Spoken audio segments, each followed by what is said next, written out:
อนุสัยนอนเนื่องอยู่อันทุกขเวทนาถูกต้องแล้วย่อมไม่เศร้าโศกไม่ลำบากไม่ร่ำไห้ไม่คร่ำครวญทุบอกไม่ถึงความหลงพร้อมจึงไม่มีปฏิฆานุสัยนอนเนื่องอยู่อันอทุกขมสุขเวทนาถูกต้องแล้วย่อมทราบชัดความตั้งขึ้นความดับไปความน่ายินดีโทษและที่สลัดออกแห่งเวทนานั้นตามความเป็นจริงจึงไม่มีอวิชชานุสัยนอนเนื่องอยู่ดูก่อนภิกษุทั้งหลายข้อที่บุคคลนั้นละราคะนุสัยเพราะสุขเวทนาบรรเทาปฏิฆานุสัยเพราะทุกขเวทนาถอนอวิชชานุสัยเพราะอทุกขมสุขเวทนายังวิชชาให้เกิดขึ้นเพราะละอวิชชาเสียได้แล้วจักเป็นผู้กระทำที่สุดแห่งทุกข์ในปัจจุบันได้นั่นเป็นฐานะที่มีได้ฐานะที่จะทำที่สุดแห่งทุกข์ในทวารใจดูก่อนภิกษุทั้งหลายบุคคลอาศัยใจและธรรมารมณ์จึงเกิดมโนวิญญาณความประชุมแห่งธรรมสามประการเป็นผัสสะเพราะผัสสะเป็นปัจจัยจึงเกิดความเสวยอารมณ์เป็นสุขบ้างเป็นทุกข์บ้างมิใช่ทุกข์มิใช่สุขบ้างเขาอันสุขเวทนาถูกต้องแล้วย่อมไม่เพลิดเพลินไม่พูดถึงไม่ดำรงอยู่ด้วยความติดใจจึงไม่มีราคานุสัยนอนเนื่องอยู่อันทุกขเวทนาถูกต้องแล้วย่อมไม่เศร้าโศกไม่ลำบากไม่ร่ำไห้ไม่คร่ำครวญทุบอกไม่ถึงความหลงพร้อมจึงไม่มีปฏิฆานุสัยนอนเนื่องอยู่อันอทุกขมสุขเวทนาถูกต้องแล้วย่อมทราบชัดความตั้งขึ้นความดับไปความน่ายินดีโทษและที่สลัดออกแห่งเวทนานั้นตามความเป็นจริงจึงไม่มีอวิชชานุสัยนอนเนื่องอยู่ดูก่อนภิกษุทั้งหลายข้อที่บุคคลนั้นละราคานุสัยเพราะสุขเวทนาบรรเทาปฏิฆานุสัยเพราะทุกขเวทนาถอนอวิชชานุสัยเพราะอทุกขมสุขเวทนายังวิชาให้เกิดขึ้นเพราะละอวิชชาเสียได้แล้วจักเป็นผู้กระทำที่สุดแห่งทุกข์ในปัจจุบันได้นั่นเป็นฐานะที่มีได้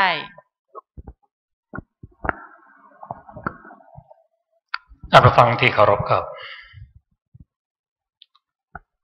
เราจะทำที่สุดแห่งทุกข์ทางทวารกาย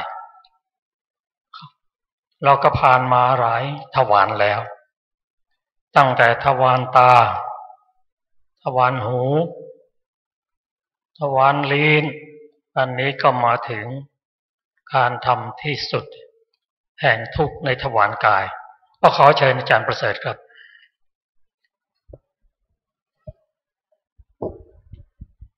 ขอบคุณครับขอความศรัทธาความน้อมน้อมของข้าพเจ้าจงมีแด่พระรัตนตรัยขอนมัสการพระเถรานุเถระขอสวัสดีท่านผู้ฟังที่เคารพทุกท่านครับ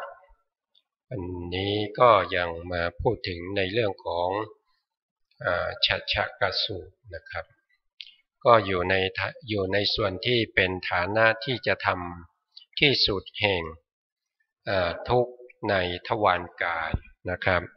ทวารกายเนี่ยทวารเนี่ยก็แปลว่าประตูใช่ไหมครับกายก็คือร่างกายของเรานะครับทีนี้ประ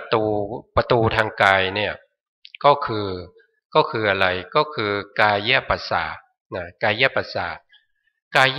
ทเนี่ยเขาจะทำหน้าที่ในการทำให้จิตเนี่ยเกิดขึ้นในทวารกายเพื่อจะไปรู้สิ่งที่สัมผัสนั่นก็คือเขาเรียกว่าโพธพารมณ์นะครับโพธพารมณ์จะปรากฏขึ้นได้ก็ต่อเมื่อทวารกายนะครับหรือว่ากายประสาทเนี่ยกระทบกับ โพธพารมณ์แล้วเกิดจักขูวิญญาณนะครับเกิดจิตที่เป็นจักขูวิญญาณนะจิตที่เกิดเป็นจักขูวิญญาณเนี่ยเขาจะมารู้ในโพธพารมณ์เขาจะมารู้ความแข็งนะครับความอ่อนอันนี้เรียกว่าปัทวีโพธพารมณ์นะครับแล้วเขาจะรู้ในเรื่องของความเย็นความร้อนนะครับอันนี้ก็จะเรียกว่าเตโชโพธพารมณ์นะครับแล้วก็มารู้ในเรื่องของความหย่อนความตึงหรือว่าความไหวนะครับอันนี้ก็จะเรียกว่าวาโยโพธพารมณ์นะครับเพราะฉะนั้นกายวิญญาณที่อาศัยกายประสาทเกิดขึ้นเนี่ยเขาจะรู้สภาวธรรมเท่าที่ได้พูดมานะครับก็พูดกันโดยสรุปแล้วก็จะรับอารมณ์ได้อยู่6อย่างนะครับก็คือความแข็งก็รับได้ความอ่อนก็รับได้ความเย็นก็รับได้ความร้อนก็รับได้หรือว่าความตึงนะครับความตึงนี้ก็คือความตึงของกล้ามเนื้อนะครับหรือว่าเอ็นนะครับหรือว่าตึงที่ผิวหนังนะครับที่ลมมากระทบกับผิวหนังเนี่ยก็จะรู้สึกว่ามันจะตึงๆนะครับหรือว่าจะรู้ในเรื่องของความหย่อนนะครับความหย่อนของกายนะครับที่เกิดจากวาโยตชะวาโยธาตุรูปที่เกิดจากลมนะครับอันนี้ก็จะรู้ได้ด้วยทางกายนะครับการที่เราจะทำที่สุดแห่งทุกข์ในเรื่องของทวารกายเนี่ยเราต้องรู้ชัดนะครับเราต้องรู้แจ้งนะครับในสิ่งที่เป็นทวารกายก่อนนะครับถ้าเราไม่รู้ชัดแล้วก็เราก็ไม่รู้แจ้งในเรื่องของทวารกายเนี่ยเราจะไม่สามารถที่จะทำที่สุดแห่งทุกข์ได้นะครับเพราะฉะนั้นเราจะทำอะไรเราต้องรู้แจ้งในสิ่งนั้นนะครับเพราะฉะนั้นถ้าเราต้องการจะทำที่สุดแห่งทุกข์ทางทวารกายเนี่ยเราก็จะต้องมีการกำหนดรู้นะครับกำหนดรู้อะไรรู้สภาวะธรรมที่มากระทบกับทางกายนะครับก็คือความแข็งความหย่อนนะครับความเย็นความร้อนความหย่อนความตึงนะครับตลอดนะครับหมายความว่าจะต้องรู้ถ้าเราตั้งใจนะครับว่า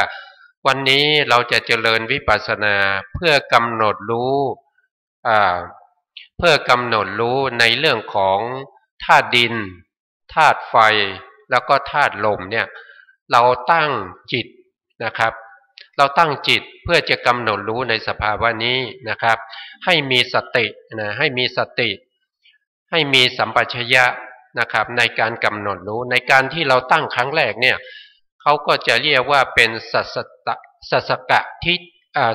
ะสัมปชัญญะนะครับถ้าเราไม่ตั้งสัสกะสัมปชัญญะเนี่ยเราจะมีการหลงลืมนะครับมีการหลงลืมสติเวลาเรากำหนดเนี่ยจิตเราเนี่ยจะกำหนดได้นิดเดียวนะครับไม่ถึงนาทีก็จะออกไปข้างนอกนะครับฟุ้งซ่านไปคิดเรื่องนั้นคิดเรื่องนี้นะครับ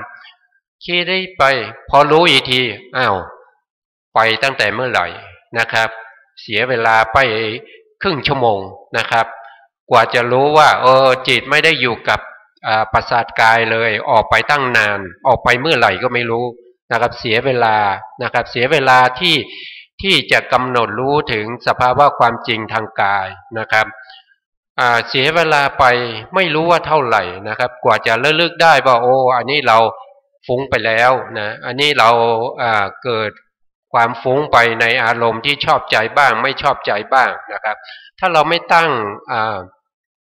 สติเอาไว้นะไม่ตั้งสติเพื่อจะกำหนดรู้ไม่มีความพยายามไม่มีความอดทนในการที่จะกำหนดรู้ในเรื่องของกายประสาทเนี่ยนะครับพอทำไปมันก็จะหลุดไปอีกเพราะมันเป็นธรรมชาติของจิตใจนะครับที่มันจะ ไปรู้อารมณ์ที่มันเป็นอกุศลนะครับเป็นอกุศลเนี่ยมันจะไปได้ง่ายนะครับแต่ที่เราจะให้มันอยู่กับความเป็นจริงให้มันอยู่กับสภาวะของความแข็งความอ่อนความหย่อนความตึงนะครับเพื่อจะให้การกำหนดรู้ในเรื่องของธาตุทั้งสามก็คือธาตุดินธาตุไฟแล้วก็ธาตุลมเนี่ยที่ทางกายที่ไปกระทบเนี่ยมันแป๊บเดียวมันก็จะหลุดไปนะครับเพราะฉะนั้นเราต้องมีความพยายามนะครับใส่ใจนะครับตั้งสตินะครับสัมปชัญญะนะครับให้อยู่กับเรื่องของความแข็งความอ่อนความหย่อนความตึงนะครับเพราะว่าสภาวะธรรมพวกนี้มันเป็นความจริงมันมีอยู่แล้วโดยธรรมชาตินะครับแล้วสภาวะพวกนี้มันไม่ได้ขาดนะครับไม่ว่าเราจะเดินนะครับไม่ว่าเราจะยืนไม่ว่าเราจะนั่งหรือว่าเราจะนอนนะครับหรือว่าเราจะทำอะไรก็ตามนะครับสภาวะพวกนี้มันไม่ได้ขาดไปจากตัวเราเลยนะครับมันไม่ได้ขาดไปจากการที่เราจะระลึกเลยนะครับมันจะมีสภาวะไหนในขนาดไหนบ้างที่สภาวะพวกนี้ไม่ปรากฏมันไม่มีนะครับเพียงแต่ว่าเราจะมีโยนิโสมนสิการมีความใส่ใจมีสติที่ตั้งมั่นในการที่จะระลึกรู้ถึงสภาวะพวกนี้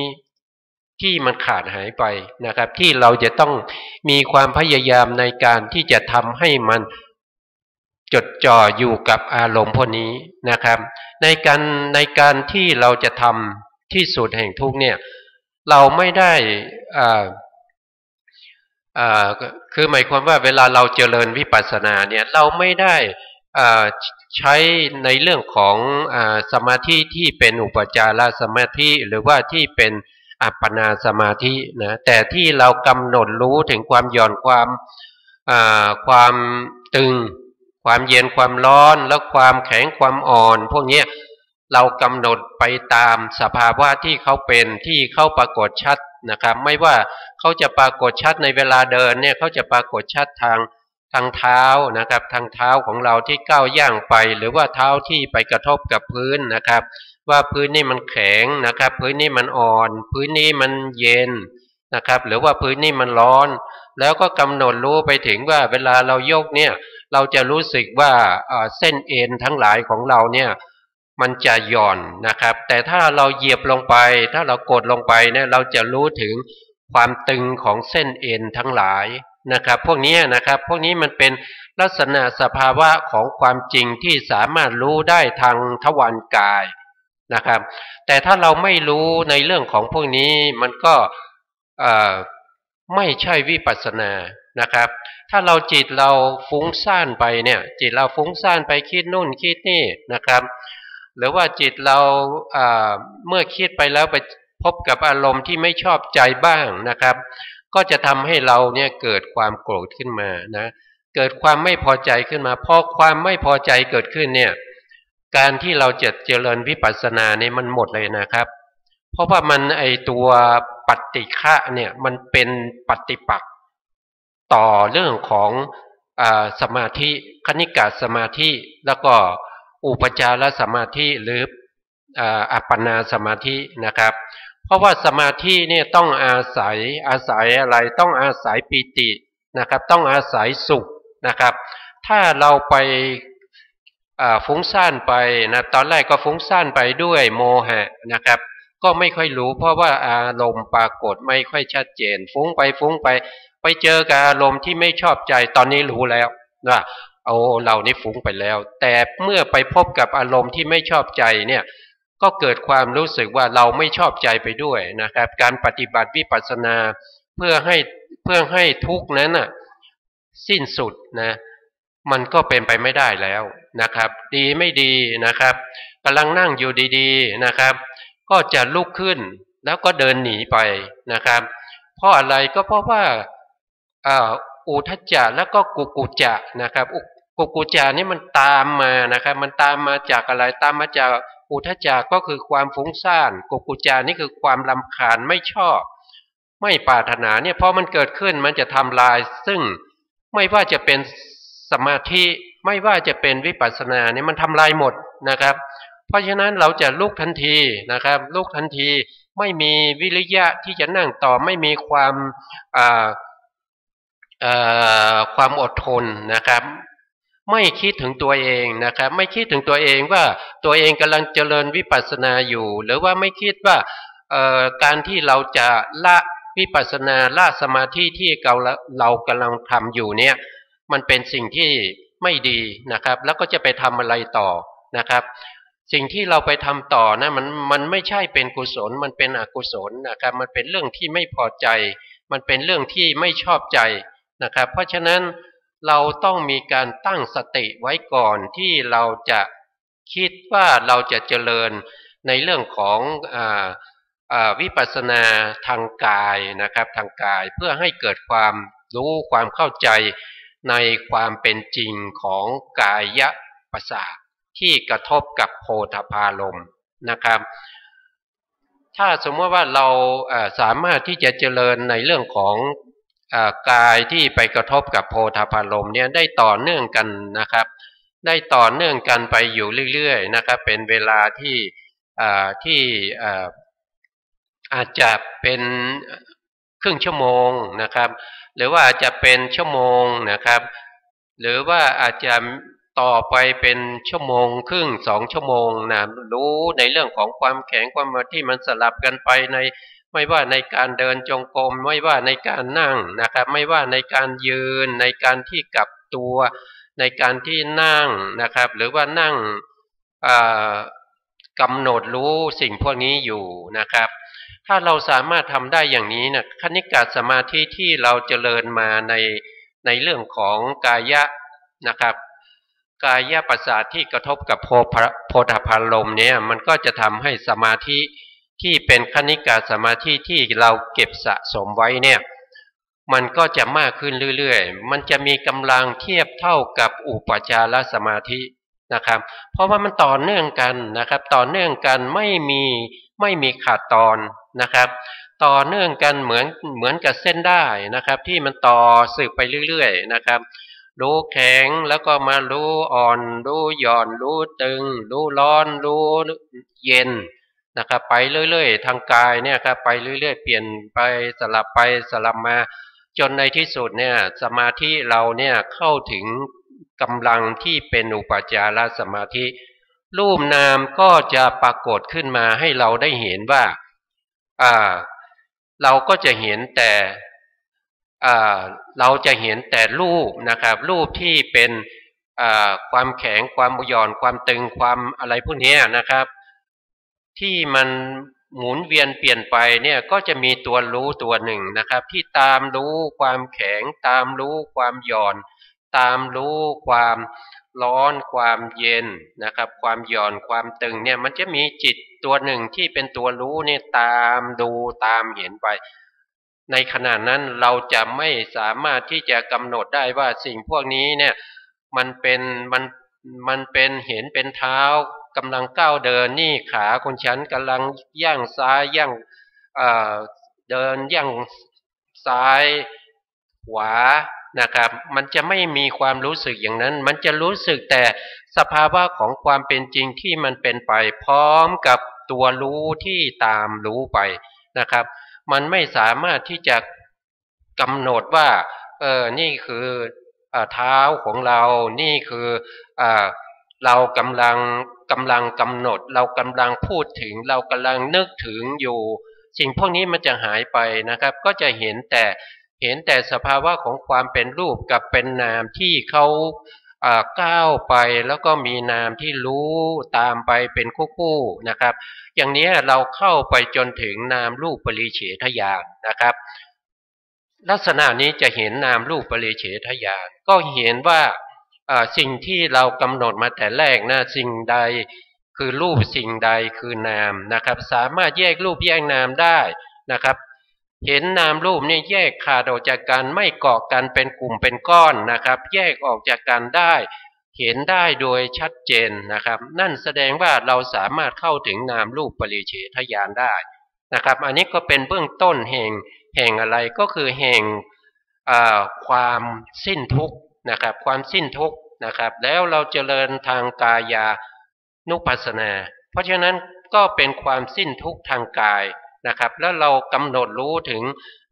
เย็นร้อนอ่อนแข็งหย่อนตึงพวกนี้มันก็จะเป็นในลักษณะอย่างนี้นะครับแต่ถ้าเรายังกำหนดได้อยู่เรื่อยๆนะครับเราก็จะเห็นนะครับเราก็จะเห็นว่าเหตุปัจจัยของรูปของนามเนี่ยเขาก็จะปรากฏให้เราเห็นได้อย่างชัดเจนนะครับเวลาเราเห็นใช่ไหมครับเราเห็นว่ามันแข็งมันก็มีจิตที่ไปรู้ความแข็งอย่างเนี้ยนะครับมีเป็นคู่ที่มันควบคู่กันไปนะครับมันจะไม่หลงคิดออกไปข้างนอกนะครับแต่ถ้าเราไม่มีวิริยะนะครับไม่มีขันตินะครับเรากำหนดได้แป๊บหนึ่งมันก็จะหลุดไปนะพอหลุดไปก็ต้องมาตั้งต้นใหม่นะครับก็มาตั้งต้นกำหนดใหม่นะถ้าเรามีสตินะครับเราต้องตั้งสติไว้นะตั้งสติไว้นะครับให้มีเขาเรียกว่าสัสสกะสัมปชัญญะนะครับก็คือการตั้งสติไว้ก่อนนะครับที่เราจะกำหนดเนี่ยเราต้องการอะไรเราต้องทำยังไงนะครับเราต้องกำหนดสติให้อยู่กับอาการการเดินการนั่งนะครับหรือว่าการยืนนะครับหรือว่าการนอนพวกนี้มันต้องต่อเนื่องกันไปนะครับถ้าเราไม่ทำต่อเนื่องกันไปเนี่ยกำลังของสมาธิเนี่ยมันเป็นแค่คณิกะสมาธิเพราะฉะนั้นเราจะไม่สามารถ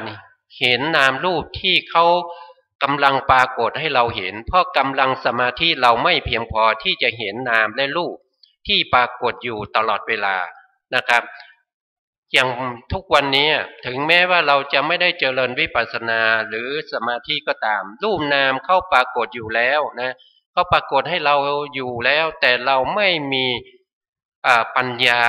นะครับเราไม่มีสติที่เข้าไปกำหนดรู้เข้าได้นะครับเพราะฉะนั้นการที่เราไม่กำหนดรู้เขาได้เนี่ยอันนี้นะครับมันก็เป็นอวิชชาคือเราไม่รู้ตามความเป็นจริงเพราะฉะนั้นภพชาติที่เราจะเกิดแล้วก็ตายเกิดแล้วก็ตายเนี่ยมันก็จะยาวไปเรื่อยๆนะครับแต่ถ้าเราก็สามารถที่กำหนดรู้ได้นะครับสามารถที่เห็นรูปเห็นนามได้นะครับสามารถที่จะเห็นเขาแยกขาดออกจากการเป็นส่วนที่เป็นรูปก็เป็นรูปเป็นนามก็เป็นนามไม่เกี่ยวข้องกันนะครับ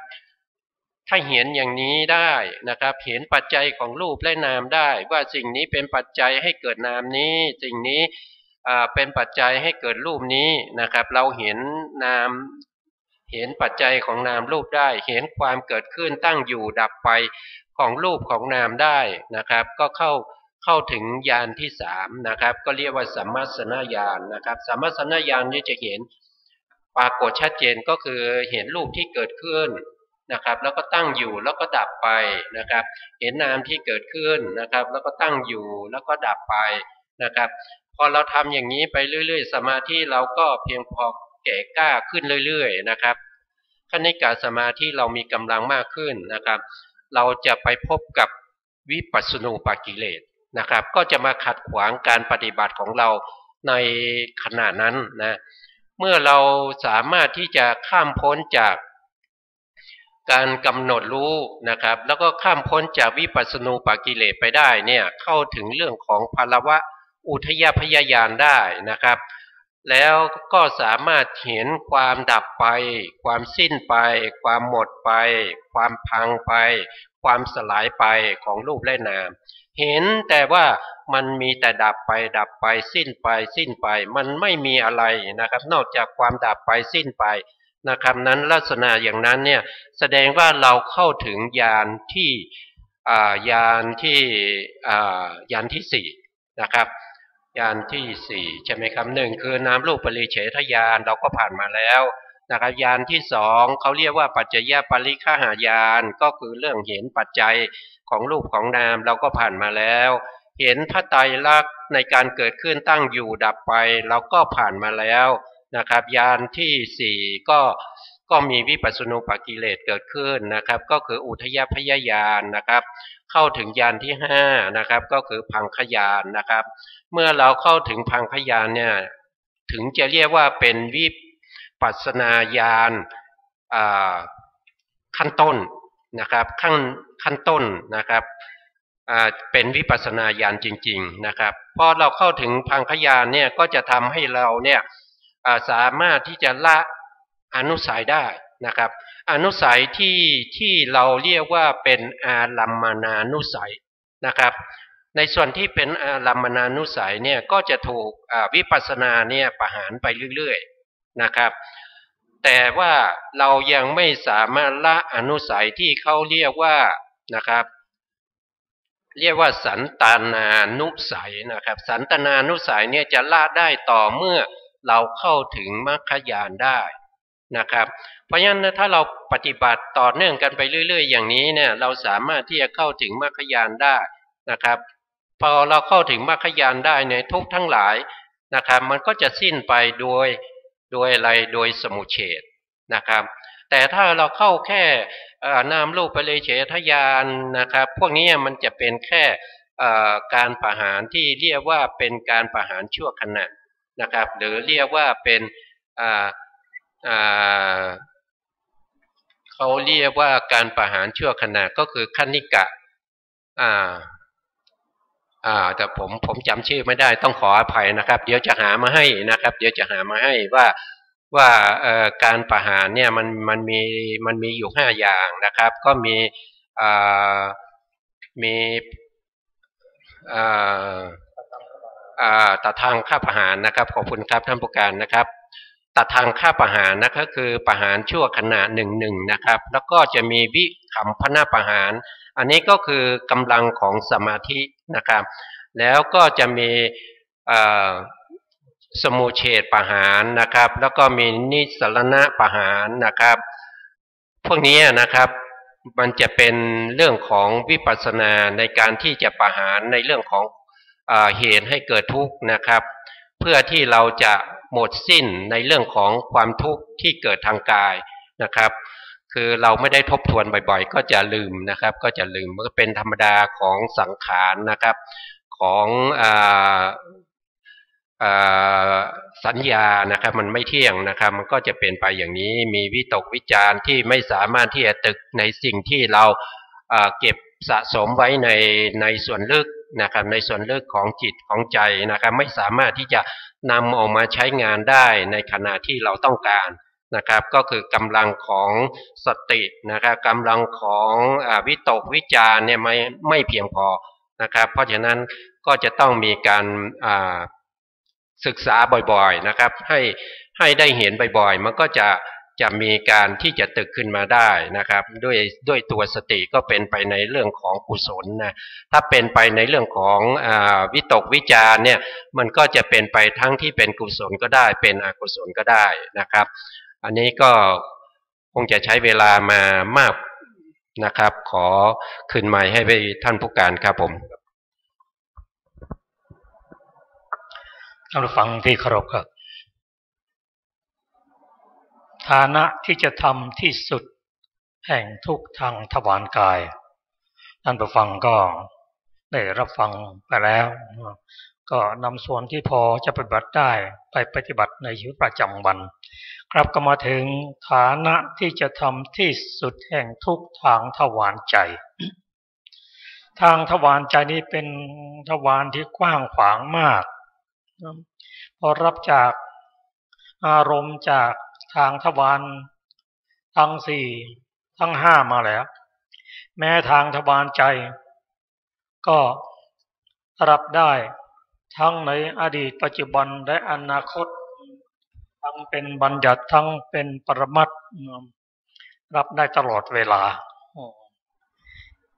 ครับพระพุทธเจ้าทรงแสดงแก่ภิกษุผู้เป็นผู้ที่มีศีลดีมีสมาธิดีแล้วก็พระองค์ก็แสดงหลักธรรมโดยเฉพาะการเจริญสติปัฏฐานเริ่มตั้งแต่กายาตั้งแต่การพิจารณากายเวทนาจิตธรรมก็ในอสูตรนี้พระองค์ทรงแสดงเวทนา แสดงฐานของเวทนาเรียกว่าเวทนาสติปัฏฐานก็เวทนานั่นนะถ้าเข้าใจจริงก็หมดทำที่สุดแห่งทุกข์ได้ซึ่งเราก็ได้ไปศึกษามาตามลำดับโดยเฉพาะถ้าจบพระองค์แสดงสูตรนี้จบลงภิกษุก็ได้บรรลุเป็นพระอรหันตบุคคล60 คน60 รูปนะถ้าเรายังไม่พร้อมทางด้านศีลสมาธิปัญญาถามว่าเราจะน้อมนำมาปฏิบัติได้ไหมก็ตามสมควรสิ้นทุกข์ได้ไหมสิ้นทุกข์ตามสมควรแก่การปฏิบัติเราจะเริ่มตั้งแต่พระพุทธเจ้าได้แสดงเวทนาสติปัฏฐานว่าบุคคลอาศัยใจและธรรมารมณ์จึงเกิดมโนวิญญาณความประชุมแห่งธรรม3 ประการเป็นผัสสะเพราะผัสสะเป็นปัจจัยจึงเสวยอารมณ์คือเกิดเวทนานั่นเองเวทนานั้นก็มี3เป็นสุขมั่งเป็นทุกข์มั่งไม่ทุกข์ไม่สุขมั่งถ้าเราเข้าใจเวทนาจริงๆก็จะลดทุกข์ได้แต่ถ้าเข้าใจถึงระดับปัญญาที่เจริญทางวิปัสสนาตามลำดับนั้น ก็บรรลุธรรมได้นี่มาศึกษากันว่า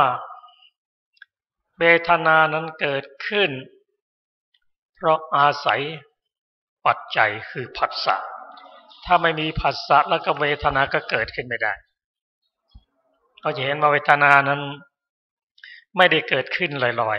ๆเกิดขึ้นโดยอาศัยปัจจัยคือผัสสะผัสสะก็เป็นธรรม3 ประการรวมกันนั่นคือวัตถุอารมณ์วิญญาณ3 อย่างนี้รวมกันเป็นผัสสะมีปัจจัยทั้งสิ้นและปัจจัยนั้นพระองค์ตรัสว่าทุกสิ่งเป็นไปตามธรรมนั่นคือความเป็นอนิจจังทุกขังอนัตตาเกิดขึ้นตั้งอยู่และดับไปไม่มีอะไรคงที่แม้จิตที่เรากำลังรับรู้ในปัจจุบันก็จะเปลี่ยนก็รับมาจากเปลี่ยนมาจากไม่เหมือนกับอารมณ์ต่างๆที่ผ่านมาแล้วเมื่อเวทนา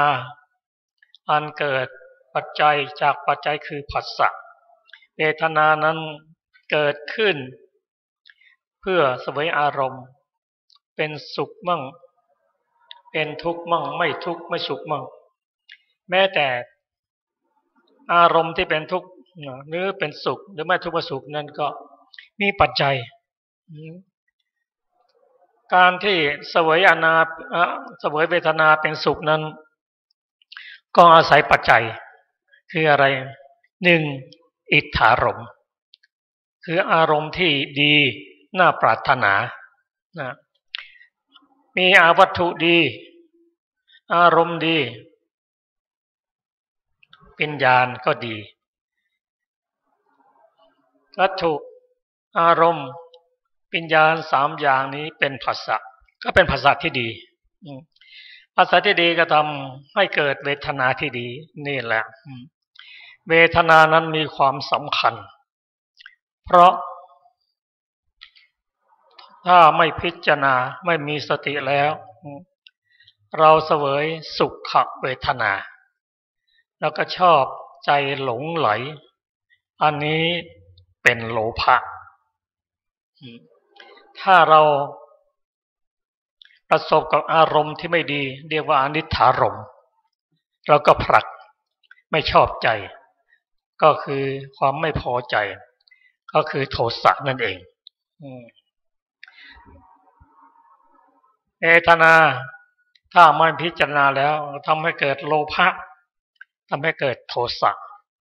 แม้ทุกขมสุขก็ตามถ้าไม่พิจารณาแล้วมันก็เกิดโมหะ ถ้าจะพ้นจากทุกข์ได้ก็ต้องละกิเลสทั้งโลภะโทสะโมหะเพราะฉะนั้นการเสวยอารมณ์เป็นสุขเป็นทุกข์พระผู้มีพระเจ้าพระองค์ตรัสว่าถ้าเมื่อใดก็ตามเรามีนึกเราคิดอะไรต่างๆจากการได้เห็นได้ยินได้กลิ่นในรสและการนึกถึงอารมณ์ต่างๆมันจะเกิดเวทนาขึ้น3อย่างนั่นคือสุขเวทนาถ้าเราจะน้อมนำมาปฏิบัตินั้นเราเห็นว่าทุกข์ถ้าเป็นธรรมดาถ้าประสบกับอารมณ์ที่ดีก็เกิดความสุขพระองค์ตรัสว่าถ้าละสุขเสียได้ไม่เพลิดเพลินไม่พูดถึงไม่ดำรงอยู่ด้วยความติดใจจึงไม่มีราคานุสัยคือไม่มีราคะ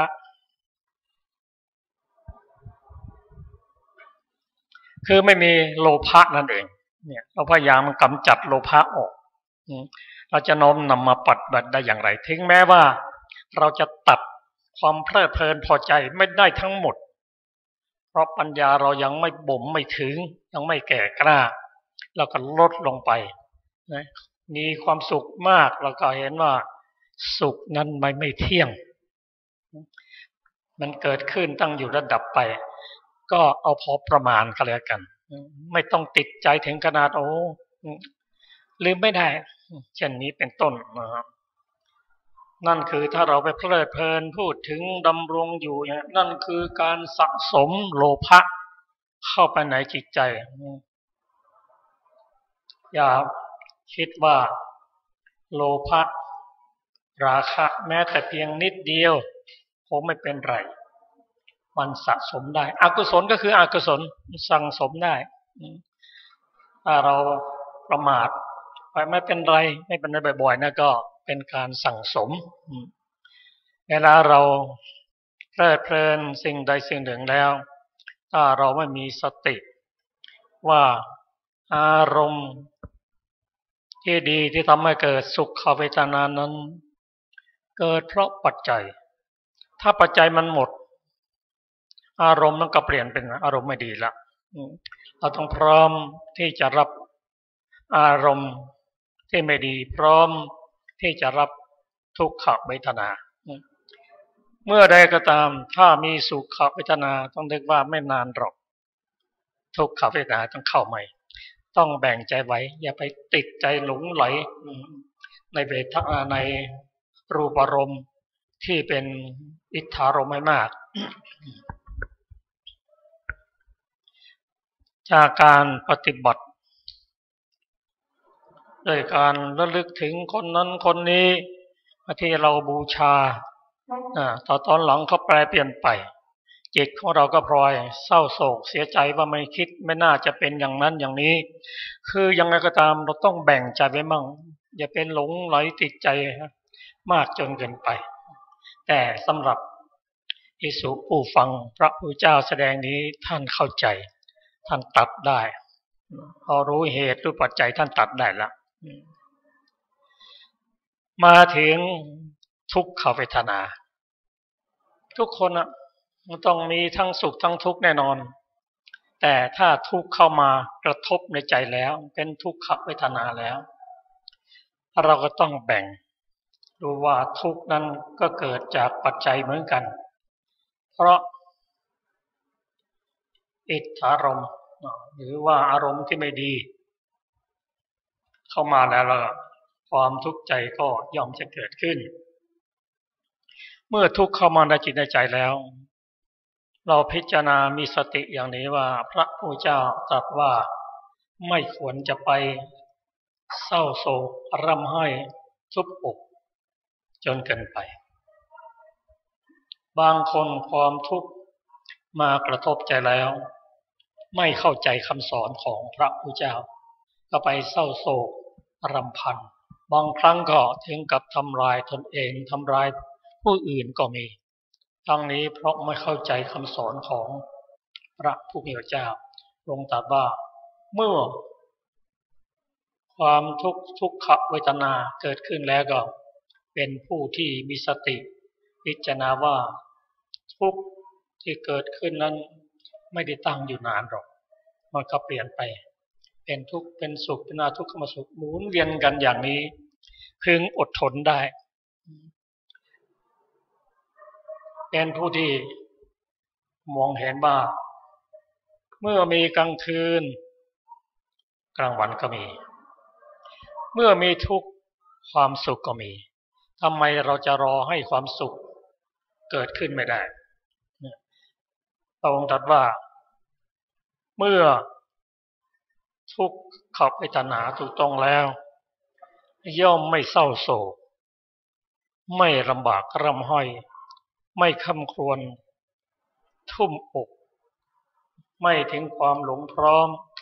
ไม่มีปฏิฆานุสัยนอนเนื่องอยู่แต่เมื่อไรเราทุกข์อกทุกข์ใจอันนั้นน่ะตัวโทสะเกิดขึ้นแล้วบางทีมีความทุกข์ใจไม่พูดนะเสียอกเสียใจน้ำตาไหล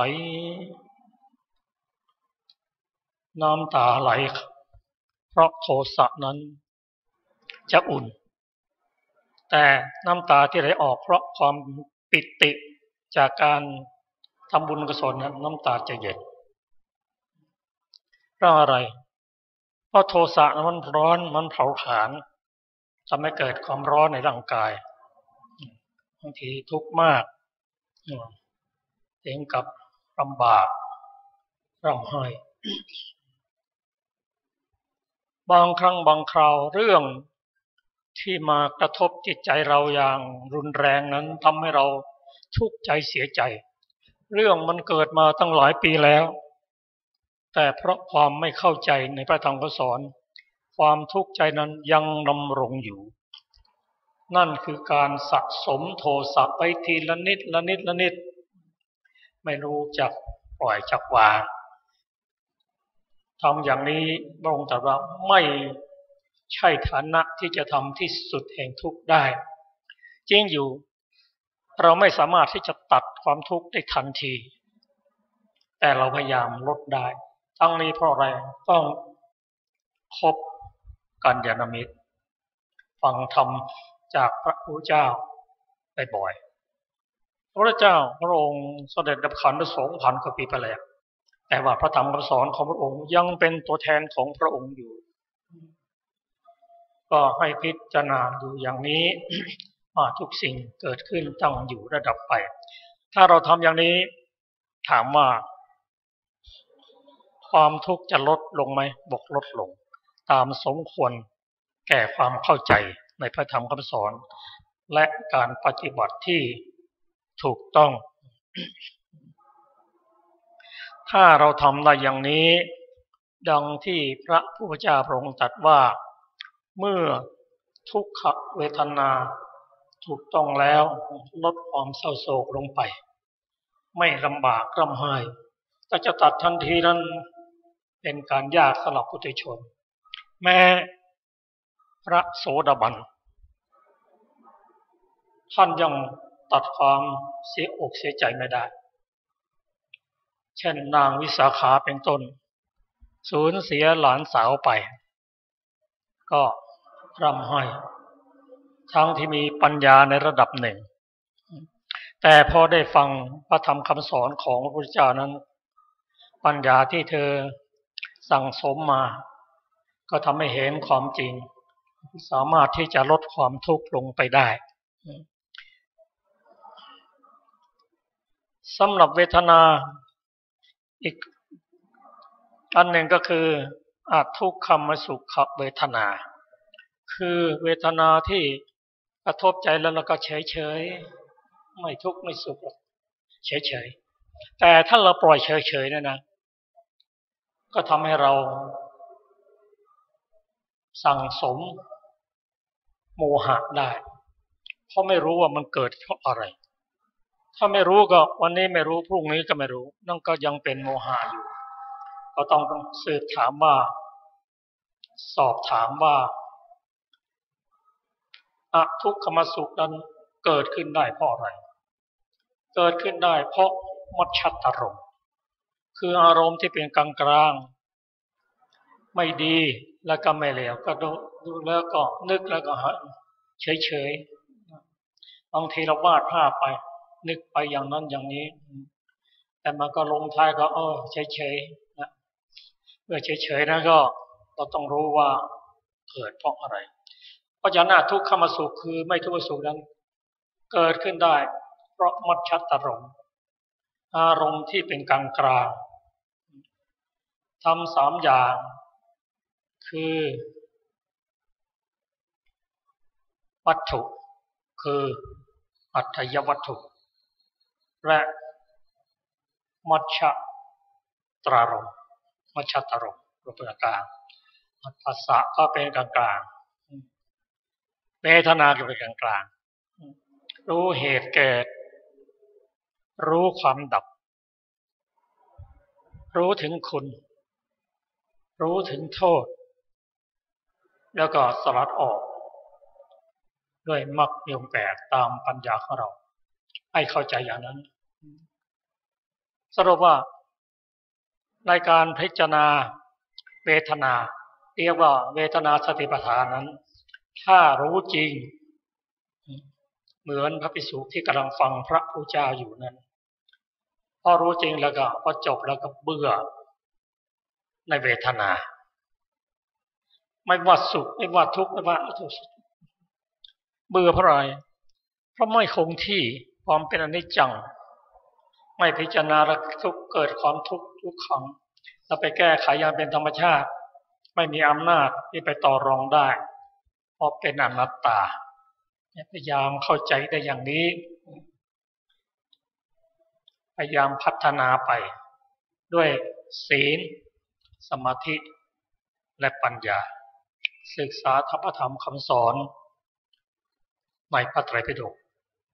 ถ้าเรามีศรัทธามีวิริยะมีสติ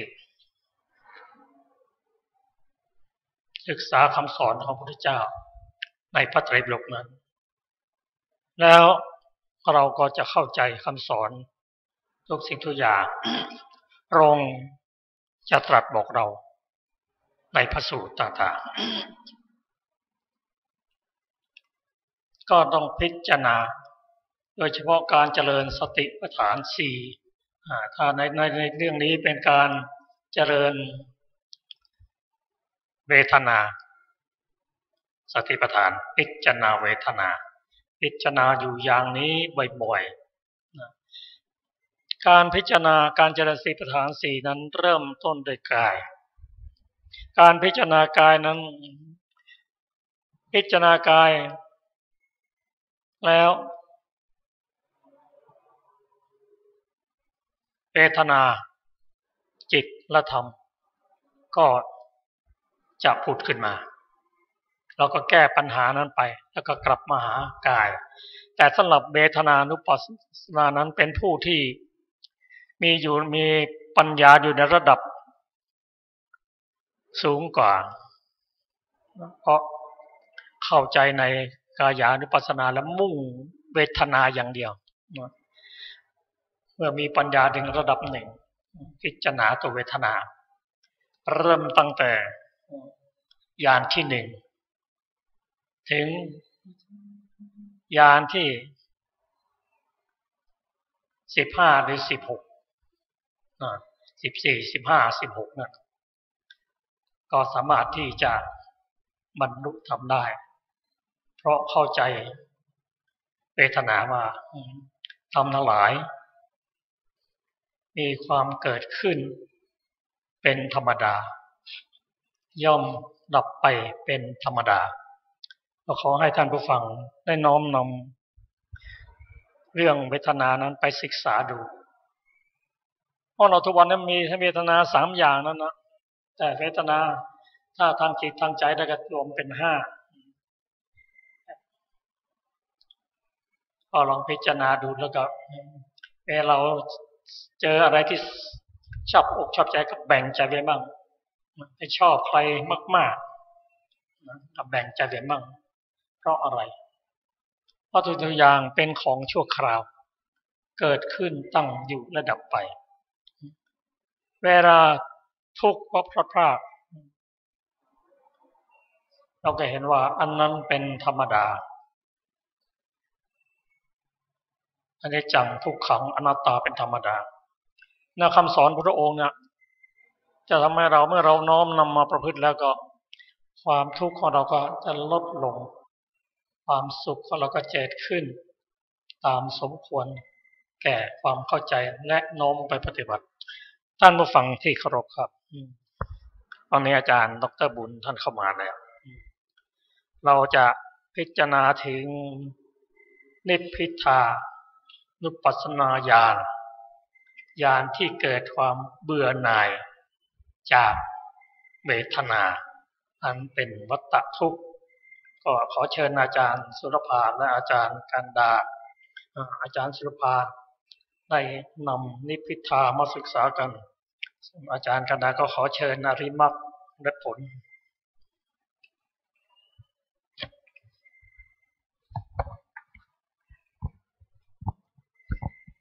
นิพพิทานุปัสสนาญาณเบื่อหน่ายวัฏฏทุกข์ดูก่อนภิกษุทั้งหลายอริยสาวกผู้สดับแล้วเห็นอยู่อย่างนี้ย่อมเบื่อหน่ายแม้ในตาย่อมเบื่อหน่ายแม้ในรูปย่อมเบื่อหน่ายแม้ในจักขุวิญญาณย่อมเบื่อหน่ายแม้ในจักขุสัมผัสย่อมเบื่อหน่ายแม้ในเวทนาย่อมเบื่อหน่ายแม้ในตัณหาย่อมเบื่อหน่ายแม้ในหูย่อมเบื่อหน่ายแม้ในเสียงย่อมเบื่อหน่ายแม้ในโสตวิญญาณย่อมเบื่อหน่ายแม้ในโสตสัมผัสย่อมเบื่อหน่ายแม้ในเวทนาย่อมเบื่อหน่ายแม้ในตัณหาย่อมเบื่อหน่ายแม้ในจมูกย่อมเบื่อหน่ายแม้ในกลิ่นย่อมเบื่อหน่ายแม้ในฆานวิญญาณย่อมเบื่อหน่ายแม้ในฆานสัมผัสย่อมเบื่อหน่ายแม้ในเวทนาย่อมเบื่อหน่ายแม้ในตัณหาย่อมเบื่อหน่ายแม้ในลิ้นย่อมเบื่อหน่ายแม้ในรสย่อมเบื่อหน่ายแม้ในชิวหาวิญญาณย่อมเบื่อหน่ายแม้ในชิวหาสัมผัสย่อมเบื่อหน่ายแม้ในเวทนาย่อมเบื่อหน่ายแม้ในตัณหาย่อมเบื่อหน่ายแม้ในกายย่อมเบื่อหน่ายแม้ในโผฏฐัพพะย่อมเบื่อหน่ายแม้ในกายวิญญาณย่อมเบื่อหน่ายแม้ในกายสัมผัสย่อมเบื่อหน่ายแม้ในเวทนาย่อมเบื่อหน่ายแม้ในตัณหาย่อมเบื่อหน่ายแม้ในใจย่อมเบื่อหน่ายแม้ในธรรมารมณ์ย่อมเบื่อหน่ายแม้ในมโนวิญญาณย่อมเบื่อหน่ายแม้ในมโนสัมผัสย่อมเบื่อหน่ายแม้ในเวทนาย่อมเบื่อหน่ายแม้ในตัณหาอริยมรรคผลและปัจจเวคขยญญาณเมื่อเบื่อหน่ายย่อมคลายกำหนัดเพราะคลายกำหนัดจึงหลุดพ้นเมื่อหลุดพ้นแล้วย่อมมีญาณอย่างรู้ว่าหลุดพ้นแล้วและทราบชัดว่าชาติสิ้นแล้วพรหมจรรย์อริยมรรคอยู่จบแล้วกิจที่ควรทำได้สำเร็จแล้วคือกิจ16ในอริยสัจสี่กิจอื่นเพื่อความเป็นอย่างนี้มิได้มีพระผู้มีพระภาคเจ้าได้ตรัสพระภาสิทธินี้แล้วภิกษุเหล่านั้นต่างชื่นชมยินดีพระภาสิทธิของพระผู้มีพระภาคเจ้าและเมื่อพระผู้มีพระภาคเจ้ากำลังตรัสไวยากรณ์ณภาสิทธินี้อยู่ภิกษุประมาณ60รูปได้มีจิตหลุดพ้นจากอาสวะเพราะไม่ถือมั่นด้วยอุปทานสี่แล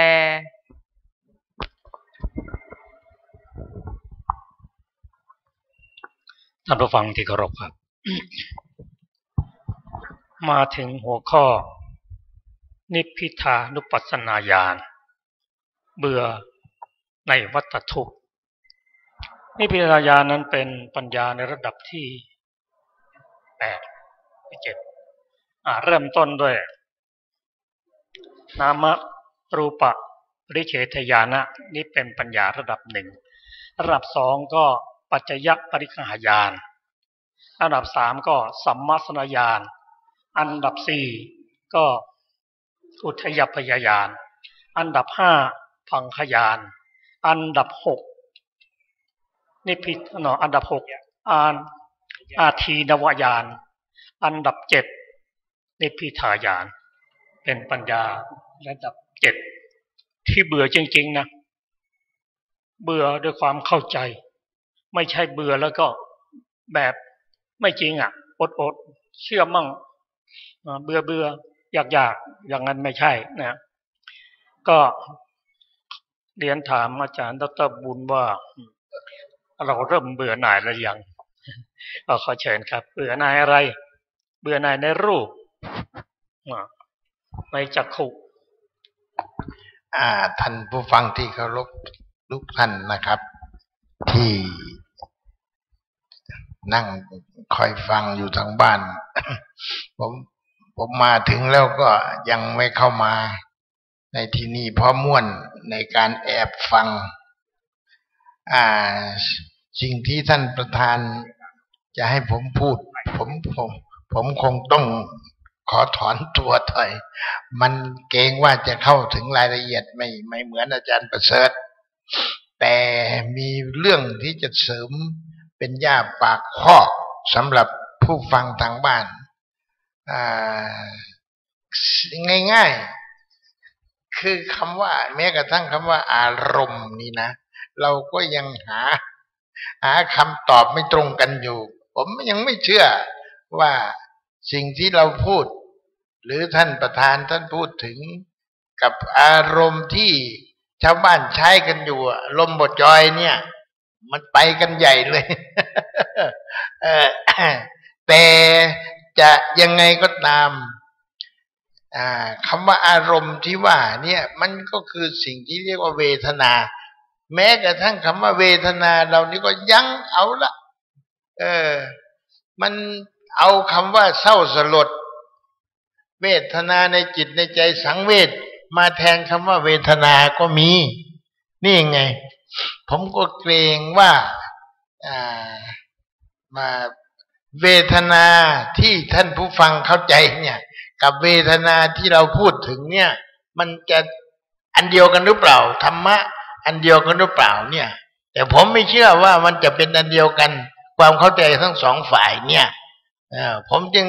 อยากจะมาถอยหลังลงมาเคลียร์เอาศัพท์ที่เชื่อว่าท่านผู้ฟังทางบ้านกับผมนี่จะพูดเรื่องเดียวกันแล้วก็ตรงกันผมเชื่ออย่างนั้นเพราะฉะนั้นก็เลยขอยกประเด็นที่ท่านประธานให้มาไว้ก่อนขอมาพูดกับคำว่าเสวยอารมณ์เนี่ยแม้คำว่าเสวยอารมณ์เนี่ยโอ้เรามีคำว่าเสวยแต่มันหมายถึงคำว่ากินข้าวไม่ได้หมายความว่าเจ็บปวดหรือเฉยๆไม่หมายความว่าอย่างนั้นนะคำว่าที่เราคำว่าเสวยเติมอารมณ์เข้าไปอีกก็ยังเสวยอารมณ์นี่มันผมเกรงว่าทั้งสองศัพท์นี้ที่เราพูดกันอยู่กับที่ผู้ฟังทางบ้านเนี่ยมันจะไม่ตรงกันยิ่งคำว่าเสวยอารมณ์เอาคำว่าอารมณ์ก่อนก็คำว่าอารมณ์ในความหมายที่เรากำลังพูดกันอยู่เนี่ยถ้าจะพูดถ้าจะเปรียบเทียบกันกับลม ถ้าจะเปรียบเทียบกันกับคำว่าใช้คำใหม่ก็ได้ใช้คำที่เป็นนามธรรมก่อนเราใช้คำว่าชอบเนี่ยกับคำว่าสุขขารมก็พอจะไปกันด้วยกันได้แล้วก็ครูบาอาจารย์ก็ใช้กันในทางปฏิบัติได้ว่าชอบอารมณ์อะไรก็ตามสิ่งใดก็ตามความรู้สึกใช้คำว่าความรู้สึกอะไรก็ตาม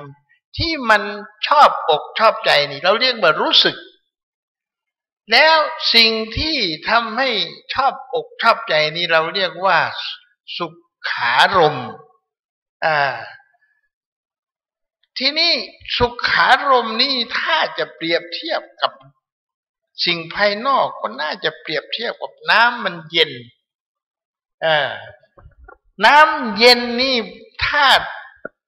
มันก็ต้องอยู่กับอากาศร้อนด้วยนะไม่ใช่หน้าหนาวอันหน้าหนาวเจอย้ำเย็นนี่ก็เดือดร้อนเหมือนกันแต่ในที่นี้เราอยากจะใช้คำว่า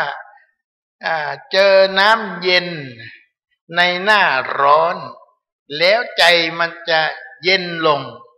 ชอบใจในน้ำเนี่ยผมก็จึงอยากจะเรียนท่านผู้ฟังทางบ้านว่าสิ่งใดก็ตามที่ทำให้ท่านเกิดชอบใจแค่ชอบไม่ถึงกับรักไม่ถึงกับงมมังงายอยู่กับมันแต่แค่ว่าชอบก็แล้วกันซึ่งภาษาครูบาอาจารย์ในทางปฏิบัติตัวสุขารมณ์นี่แหละเราใช้คำว่าชอบถ้าเปรียบน้ำก็เหมือนกับเปรียบน้ำเย็นที่นี่ตรงกันข้ามกับสุขารมณ์หรือว่าสิ่งที่สุขใจสบายใจเนี่ยก็คือสิ่งที่ไม่ชอบซึ่งภาษามาวิชาการที่เราพูดกันอยู่นี้มาจากคำว่าทุกขารมณ์คืออารมณ์ที่ทำให้เราไม่สบายจิตไม่สบายใจเมื่อความไม่สบายจิตเกิดขึ้นเอาจิตกับใจนี่คืออันเดียวกันนะในที่นี้ใช้เพื่ออันนี้ก่อนถ้าไม่อย่างนั้นเดี๋ยวจะไปกันหาปัญหาขึ้นมาอีกไม่รู้จักจบเพราะฉะนั้นเมื่อสบายจิตแล้วนี่สิ่งใดก็ตามที่มากระทบจิตเราแล้วก็เกิดจิตมันไม่ชอบภาษาพระท่านมีใช้คำว่าไม่ชอบมีหลายอย่างแต่ที่ใช้ผสมกันใช้กันด้วยกันกับสุขก็คือทุกข์มันมีคำว่าปฏิฆะก็มีคำว่าโกทะก็มีปฏิฆะก็คือว่าแค้นโกทะก็คือโกรธเดือดร้อนปึ๊ดขึ้นมานี่ร้อนจิตร้อนใจเนี่ยเพราะฉะนั้นอารมณ์ที่กระทบในลักษณะที่ชอบใจนี่เราเรียกว่าสุขารมณ์ที่นี่ถ้าเปรียบกับทุกขารมณ์ไม่ชอบใจถ้าเปรียบกับโลกสิ่งภายนอกเราก็อาจจะเปรียบกับความร้อนก็ได้ถ้าไฟมันถูกมือนี่จะบอกว่าชอบเย็นชอบใจเย็นดีนี่ไฟเย็น มันไม่ใช่แล้วใครก็ตามถ้าถูกไฟไหม้มันก็เดือ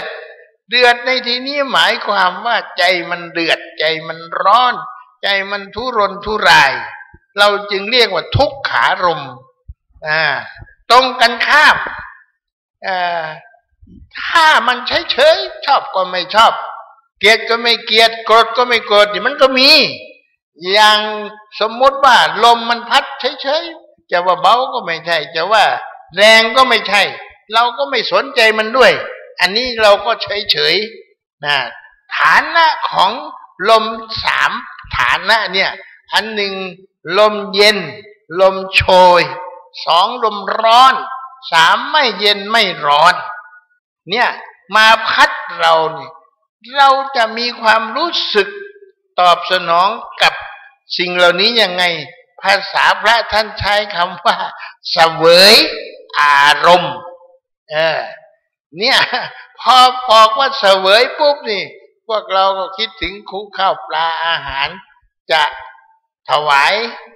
พระเจ้าอยู่หัวไปนู่นพวกเสวยเนี่ยมันก็เลยไปกันใหญ่เพราะฉะนั้นสิ่งที่ผมห่วงนั่นก็คือว่าสิ่งที่ท่านประธานพยายามใช้ให้คำอธิบายเพื่อให้เข้าถึงความจริงของสิ่งที่เรียกว่าธรรมะในที่นี้นั่นก็คือความทุกข์ความสุขกับเฉยๆเมื่อสัมผัสกับสิ่งเหล่านี้แล้วจะทำยังไงไม่ใช่มันเย็นแล้วก็ชอบอยู่กับเย็นถ้าชอบอยู่กับเย็นมากไปมันก็จะกลายเป็น หมกมุ่นเราเรียกว่ากิเลสขึ้นมาอีกแล้วมันก็จะไม่เห็นธรรมะอีกแต่ความเย็นนี้มันทำให้เห็นธรรมะได้เพราะมันไม่ได้อยู่เย็นไปตลอดทั้งวันยังไงเมื่อเย็นหายไปแล้วอย่าไปตามหาเย็นให้รู้ว่าเย็นมันหมดไปแล้วท่านก็จะไม่มีปัญหาเกิดขึ้นยกตัวอย่างง่ายๆคนที่รักกันใคร่กันชอบพอกันมาเยี่ยมแต่มาได้เพียง5 นาทีพูดกัน5 นาทีแล้วเขาก็มีธุระจะต้องจากไปเราก็จะเป็นจะตายให้ได้เพราะเขามาเพียง5 นาทีเห็นฉันเป็นอะไรมา5 นาทีนั้นเธอจะรีบไปไหนอะไรอย่างนี้อันนี้เขาเรียกว่าไม่เห็นธรรมะเห็นตั้งแต่คนเยี่ยมเห็นแต่ไม่เจอธรรมะเมื่อเกิดปัญหาขึ้นมาก็ใช้สิ่งที่ไม่ใช่ธรรมะคืออารมณ์ไปแก้เองมันก็เลยเกิดปัญหาในทำนองตรงกันข้ามแม้กระทั่งคนที่ไม่ชอบใจผ่านมาเจอกันมันจะนั่งอยู่นานๆหน่อยก็ไม่ได้อารมณ์เลือดหงุดหงิดขึ้นมาเนี่ยแต่ลืมนึกไปดึงธรรมะทุกขังเกิดขึ้นตั้งอยู่ดับไปมาพิจารณาเดี๋ยวมันก็ไปแล้วมันอยู่ไม่ได้เพราะเราไม่ได้ต้อนรับมัน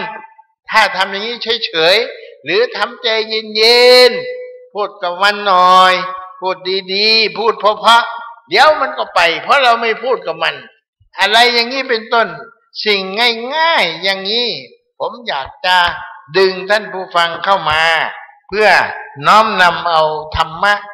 เกิดขึ้นตั้งอยู่ดับไปมาใช้กับอารมณ์ที่กำลังประสบอยู่ปัจจุบันมันเป็นอารมณ์ปัจจุบันนั่นคือเกิดขึ้นทั้งความชอบใจเกิดขึ้นมันก็อยู่ได้ไม่นานทั้งความไม่ชอบความเกลียดความโกรธความแค้นอยากตบเข้าไปมันก็อยู่ไม่นานอาการเหล่านี้เดี๋ยวมันก็หายแต่จะหายช้าหายเร็วมันก็ขึ้นอยู่กับเงื่อนไขอันนี้ก็อยากจะนำมาฝากเสริมปัญหาท่านประธานฝากมาเนี่ยเท่านั้นเองส่วนที่ถามมาก็ขอเอาให้ท่านอาจารย์ประเสริฐว่าไปเถอะขออนุโมทนาจะได้ถึงเนื้อหาสาระขอบคุณครับท่านผู้ฟังที่เคารพครับภาษาที่ใช้พูดกันระหว่างพระอริยบุคคลกับปุถุชนนั้นก็มีอะไรแตกต่างกันเพราะสัญญามันวิปลาสว่าปุถุชนนั้นมีจิตวิปลาสสัญญาวิปลาสทิฏฐิวิปลาสเมื่อเป็นเช่นนั้นเราจะอะไรเป็นหลักก็พระธรรมคำสอนของพระพุทธเจ้านั้นบุคคลนั้นสถานที่นั้นว่าอย่างนั้นประเทศนั้นว่าอย่างนั้นแต่ธรรมะมันอย่างเดียวกันมันไม่แปรผันไปเรายังอยู่ในเรื่องของความเบื่อหน่ายยังไงเอาเริ่มตั้งแต่ตาก่อนตาที่เราหลงรักนะโดยเฉพาะตาของผู้ที่มีอายุน้อยๆนั่นนะบางทีมองแล้วเห็นว่าตานั้นเป็นตาหวานไปชิมได้ไงพระตาหวานแต่ดวงตาเนี่ยที่ว่าเราเห็นว่างามตาคมอย่างนี้เป็นต้นความตั้งมั่นของดวงตานั้นมีอยู่เพียงระยะหนึ่งคือตั้งอยู่แล้วก็เสื่อมลงทุกคนเป็นอย่างนั้นหมดตอนที่มีอายุน้อยนั้นอยู่ ตาดี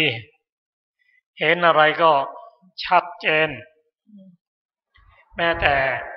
บุคคลที่สร้างกรรมดีมาเห็นละเอียดมากเก็บได้เยอะแต่เริ่มเสื่อมลงไม่เคยใช้แว่นตาก็ต้องมาใช้แว่นตาแต่บางคนเสื่อมตั้งแต่ตอนเล็กๆนะเด็กๆก็ต้องใส่แว่นละก็มีและดวงตาที่ว่านั่นนะจะต้องเอาใจใส่ต้องดูแลเพราะโรคตามันเกิดขึ้นไม่ว่า อายุเท่าไหร่ละ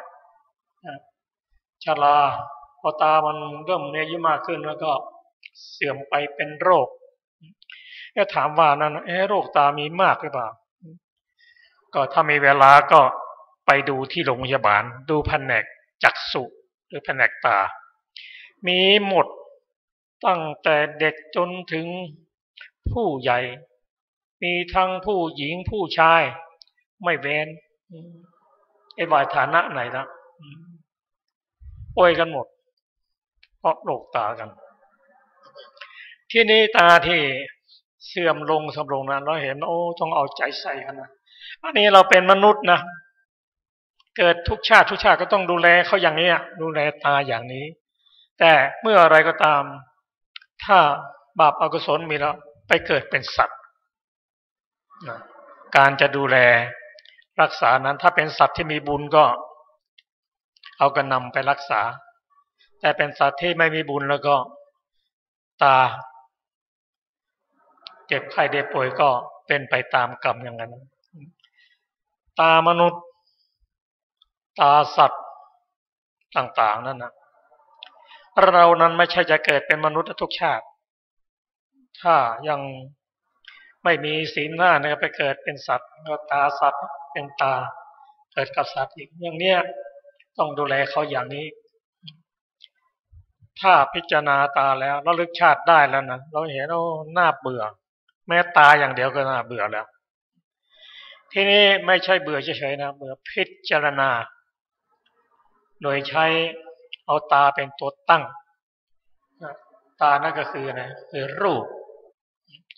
การเห็นก็คือนามมาพิจารณาท่านผู้ฟังที่เคารพเมื่อสักครู่นี้ต้องกราบขออภัยนี่พิทายานนั้นอยู่ในลำดับที่8เริ่มต้นได้นามรูปปริเฉทญาณปัจจยปริคหานามสัมมัสนญาณอุทธัพพยญาณพังคญาณพยญาณอาทีนวญาณลำดับที่8นี่พิทายานอยู่ในลำดับที่8ครับเนี่ยเรามาถึงว่าผู้ที่จะเบื่อได้จริงๆนั้นต้องมีปัญญาในระดับที่8ของญาณ16หรือโสรุสญาณพระองค์ตรัสว่าภิกษุทั้งหลายอริยสาวกผู้สดับแล้วได้ศึกษาแล้วได้เป็นพระอริยบุคคลแล้วเห็นอยู่อย่างนี้ย่อมเบื่อหน่ายแม้ในตาเบื่อหน่ายในรูปที่เห็นรูปที่เห็นก็ไม่คงที่นะความสวยความงามของบุรุษสตรีนั้นก็อยู่ในระยะหนึ่งเมื่อผ่านไปผ่านมาก็รูปเบื่อแต่บางคนก็เบื่อเร็วเบื่อช้าแต่สำหรับผู้ที่มีบุญมากเห็นปุ๊บแล้วก็มองตลอดสายแต่ถ้ามองไม่ตลอดสายแล้วก็ไปดูแต่ต้นๆและกลางๆไม่ตอนดูถึงจนจบนั่นนะด้วยปัญญาถ้ามองด้วยปัญญาตั้งแต่ต้นจนจบก็จะเห็นความ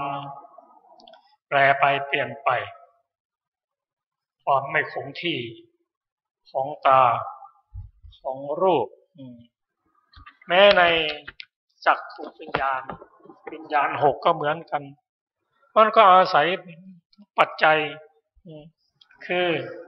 วัตถุ6อารมณ์6อารมณ์นั่นคืออะไรคือสิ่งที่ถูกรู้อารมณ์นั้นมี6ได้แก่รูปารมณ์สัทธารมณ์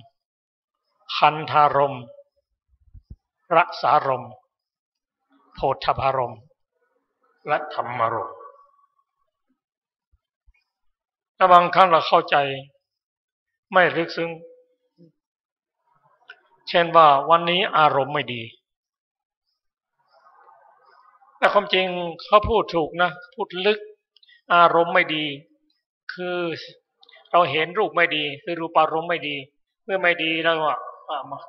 มากระทบ ในตาแล้วก็ทำให้เกิดการไม่ชอบใจขึ้นเพราะอารมณ์ไม่ดีทำให้เกิดเวทนาขึ้นเพราะฉะนั้นต้องหัดเบื่อหน่ายนะหัดเบื่อหน่ายทั้งตาทั้งรูปทั้งจักขุวิญญาณเบื่อหน่ายแม้ในจักขุสัมผัสเบื่อหน่ายแม้เวทนาเบื่อหน่ายแม้ในตัณหาแต่ว่าเบื่อหน่ายในตานั้นไม่ใช่ไม่ดูแลเขานะเราต้องดูแลเขาให้จะรู้ว่ามันเป็นอย่างนั้นเกิดขึ้นตั้งอยู่ระดับไป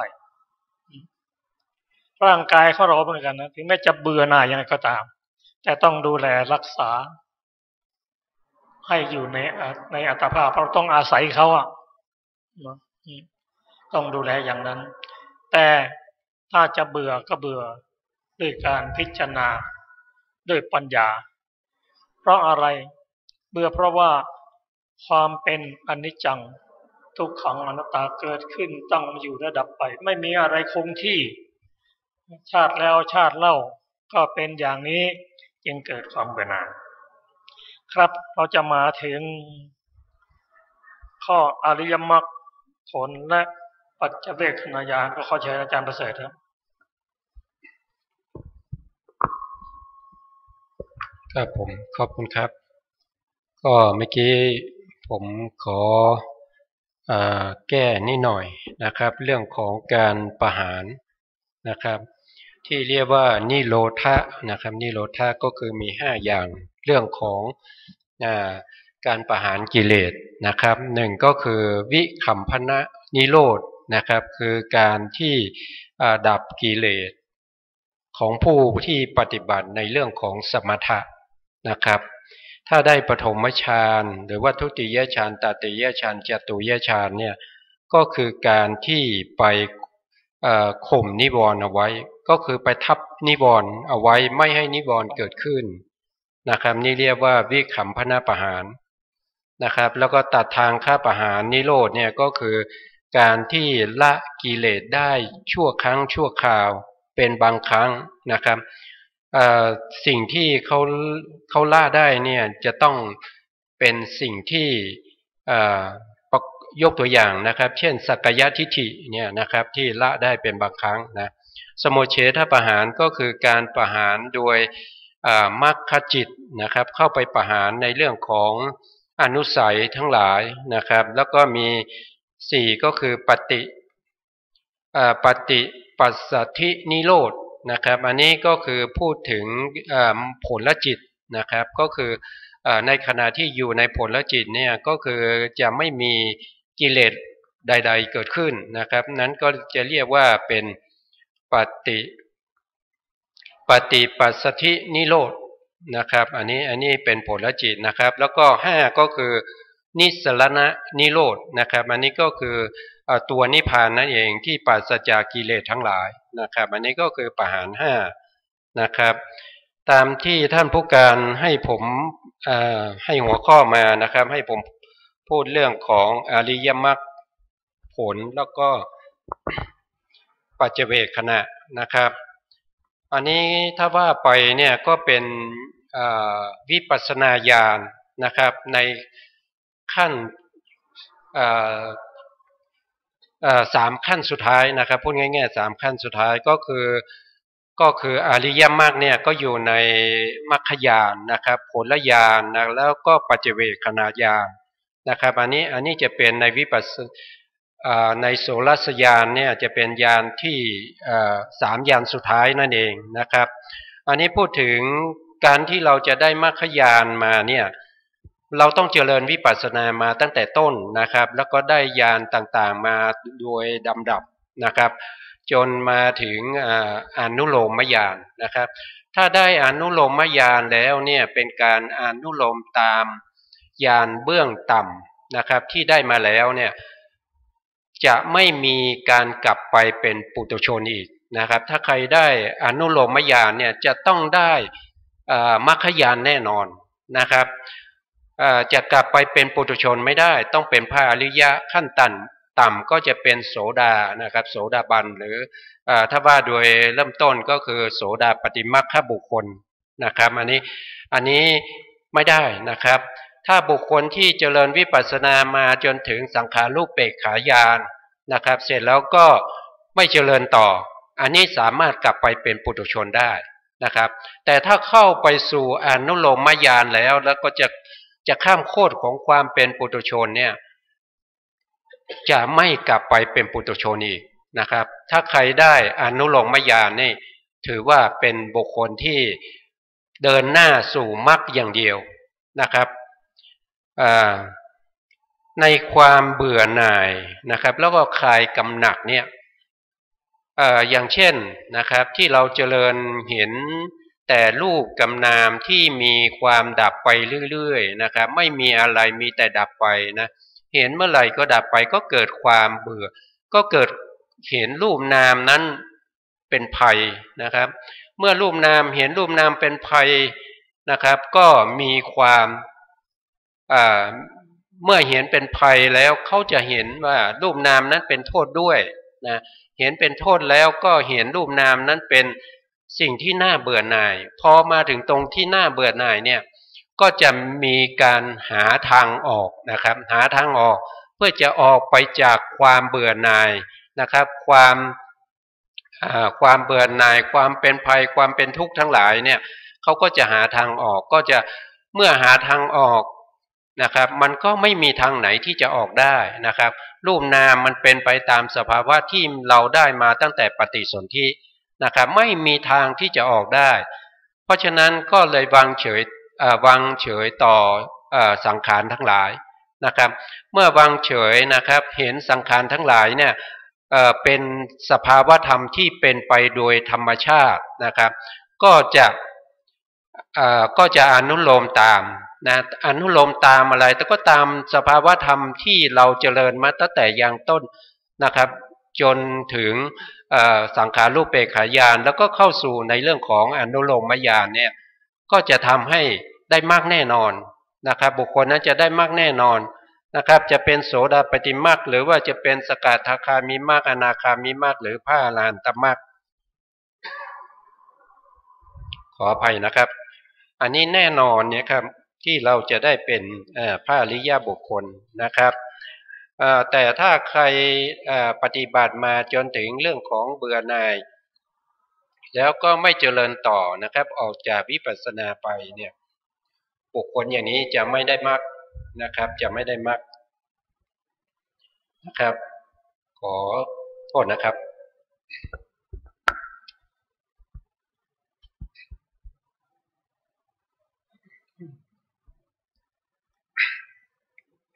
นะครับที่น่าสนใจนะครับจะพูด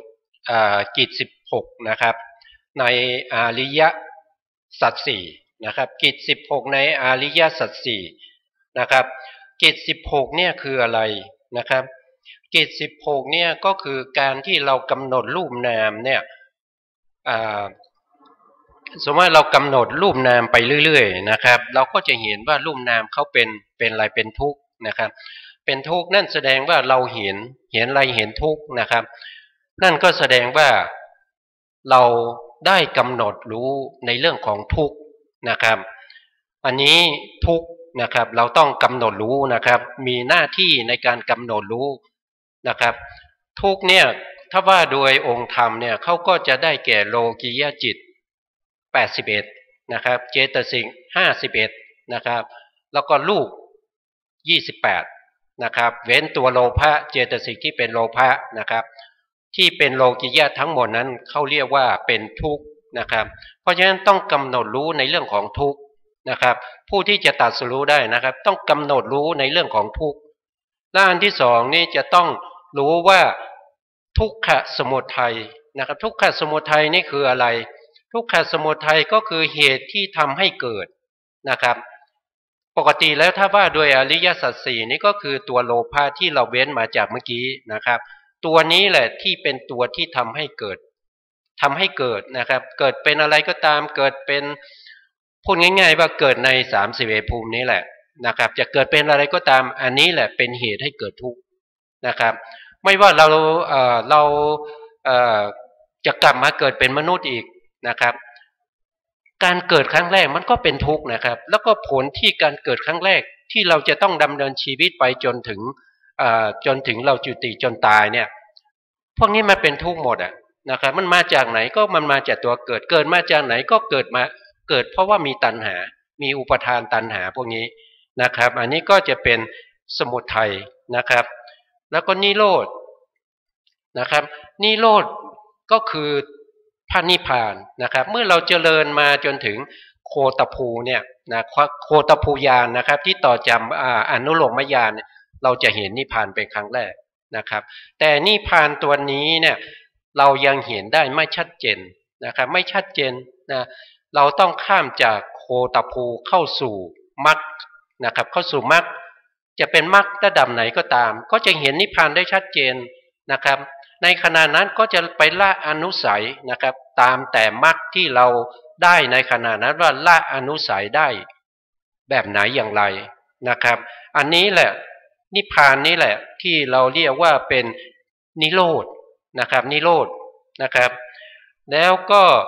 การที่เราจะถึงนิพพานเนี่ยไอ้ข้อปฏิบัติต่างๆทั้งหลายนี่ที่เราเจริญเรื่องของวิปัสสนาเรื่องของอะไรก็ตามสมาธิสมาถะทั้งหมดนี้นะครับที่เราปฏิบัติมาในทางที่ถูกต้องเนี่ยเขาจะเรียกว่านี้ทุกขนิโรธปฏิปทานะครับก็คือหนทางที่เราเดินมาตามอริยมรรคนะครับตามอริยมรรคการปฏิบัติวิปัสสนานี้ก็คือตามอริยมรรคนะครับนี่ก็จะมีอยู่4ขั้นตอนด้วยกันนะครับ4ขั้นตอนในเรื่องของจริงๆแล้วมันจะ4ขั้นตอนนะครับแล้วก็มันก็จะเป็นไปในทางทุกเนี่ยคำว่าทุกเนี่ยมันมาจากไหนนะก็คือมาจากการเกิดนะครับเมื่อมีทุ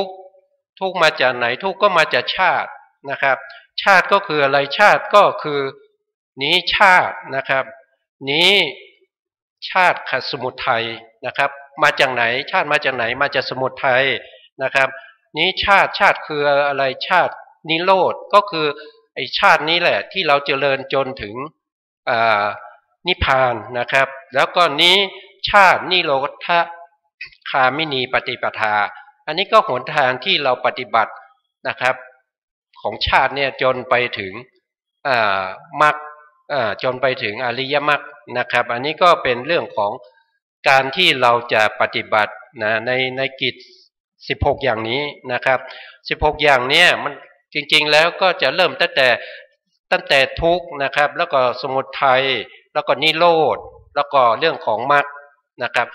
ทั้งหมดเนี่ยจะลงสู่ในเรื่องของ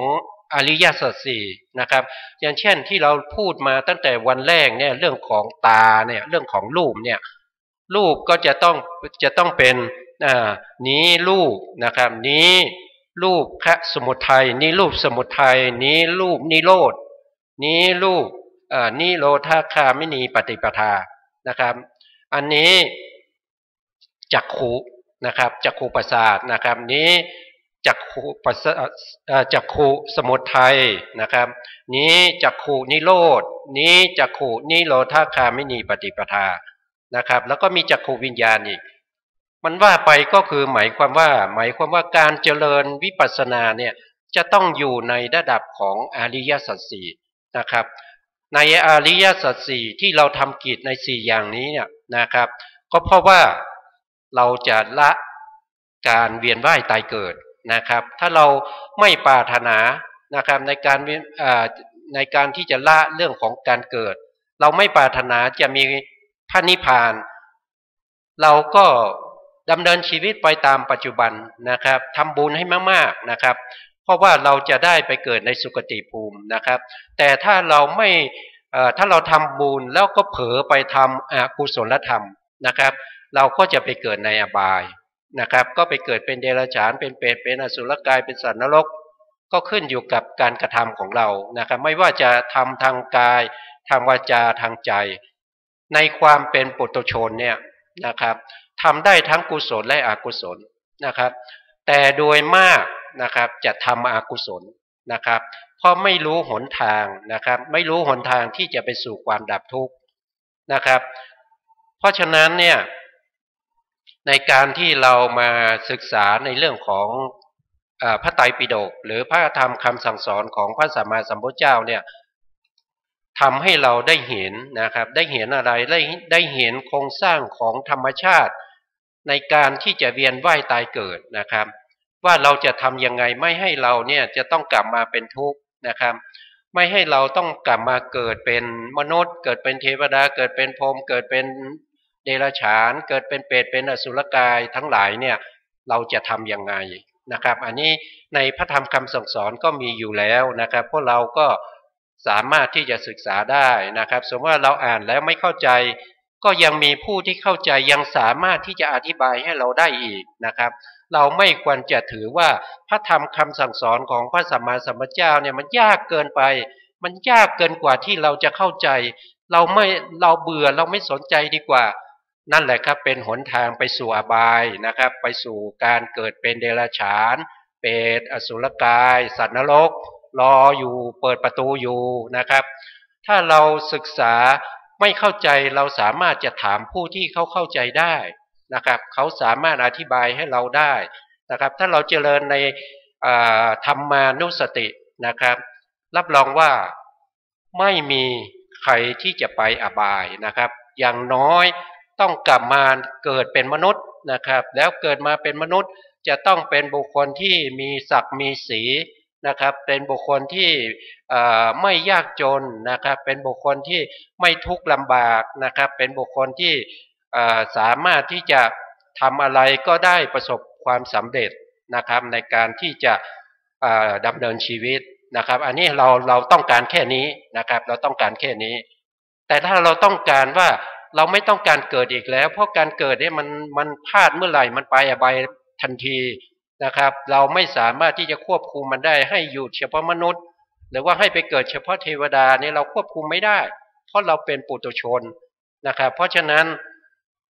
ทางที่เราจะไปทางที่เราจะก้าวเดินต่อไปเนี่ยมันอยู่ที่เรานะครับอยู่ที่เราจะเป็นผู้ตัดสินเองว่าเราจะไปทางไหนนะครับถ้าเราจะไปในทางที่เป็นสุขก็ต้องทำบุญเยอะๆนะครับอย่าพลาดในการทำบุญนะครับถ้าพลาดก็ไปอบายนะครับถ้าไม่พลาดก็อยู่ในสุคติภูมินะครับแต่ถ้าเราไม่ต้องการแล้วทั้งสุคติภูมิแล้วก็ทุกขติภูมิเนี่ยเราไม่ต้องการแล้วเราต้องการนิพพานไม่ต้องเกิดอีกแล้วเราต้องมาเจริญวิปัสสนาหรือว่าสมาธินะครับเพื่อเป็นบาตรแห่งวิปัสสนาให้เข้าถึงมรรคญาณให้จนก็ได้นะครับอันนี้ก็ขอให้ท่านผู้สนใจในเรื่องของพระธรรมคำสั่งสอนของพระสัมมาสัมพุทธเจ้าจงเจริญในเรื่องของการเจริญวิปัสสนาให้เข้าถึงมรรคญาณให้ได้ครับขอบคุณครับท่านผู้ฟังที่เคารพครับ ชาจักรสูตรที่เราศึกษากันมาวันนี้ก็เป็นวันที่จบพระสูตรนี้พอดีเราได้อะไรมั่งจากการได้ศึกษาพระสูตรนี้นั่นก็คือทุกสิ่งทุกอย่างจะเป็นสิ่งที่มีชีวิตไม่มีชีวิตก็ตามจะต้องเกิดขึ้นตั้งอยู่และดับไปไม่มีอะไรจะคงทนเป็นของชั่วคราวเราพึงพิจารณาแม้การได้เห็นได้ยินได้กลิ่นได้รสได้สัมผัสอะไรก็ตามมันเป็นของชั่วคราวเวทนาที่จะเกิดขึ้นนั้นมี3อย่างนั่นเองเนี่ยทางกายก็คือทุกข์กายสุขกายหรือไม่ทุกข์ไม่สุขทางใจก็มีโทมนัสและสมนัสทำให้เราถ้าเราไปติดใจหลงไหลเมื่อประสบกับสุขเวทนาก็เราก็สั่งสมโลภะถ้าเราไม่ชอบอกชอบใจเมื่อเจอกับทุกขเวทนาเราก็สั่งสมปฏิฆะหรือปฏิฆะนั้นก็สั่งสมโทสะถ้าเรา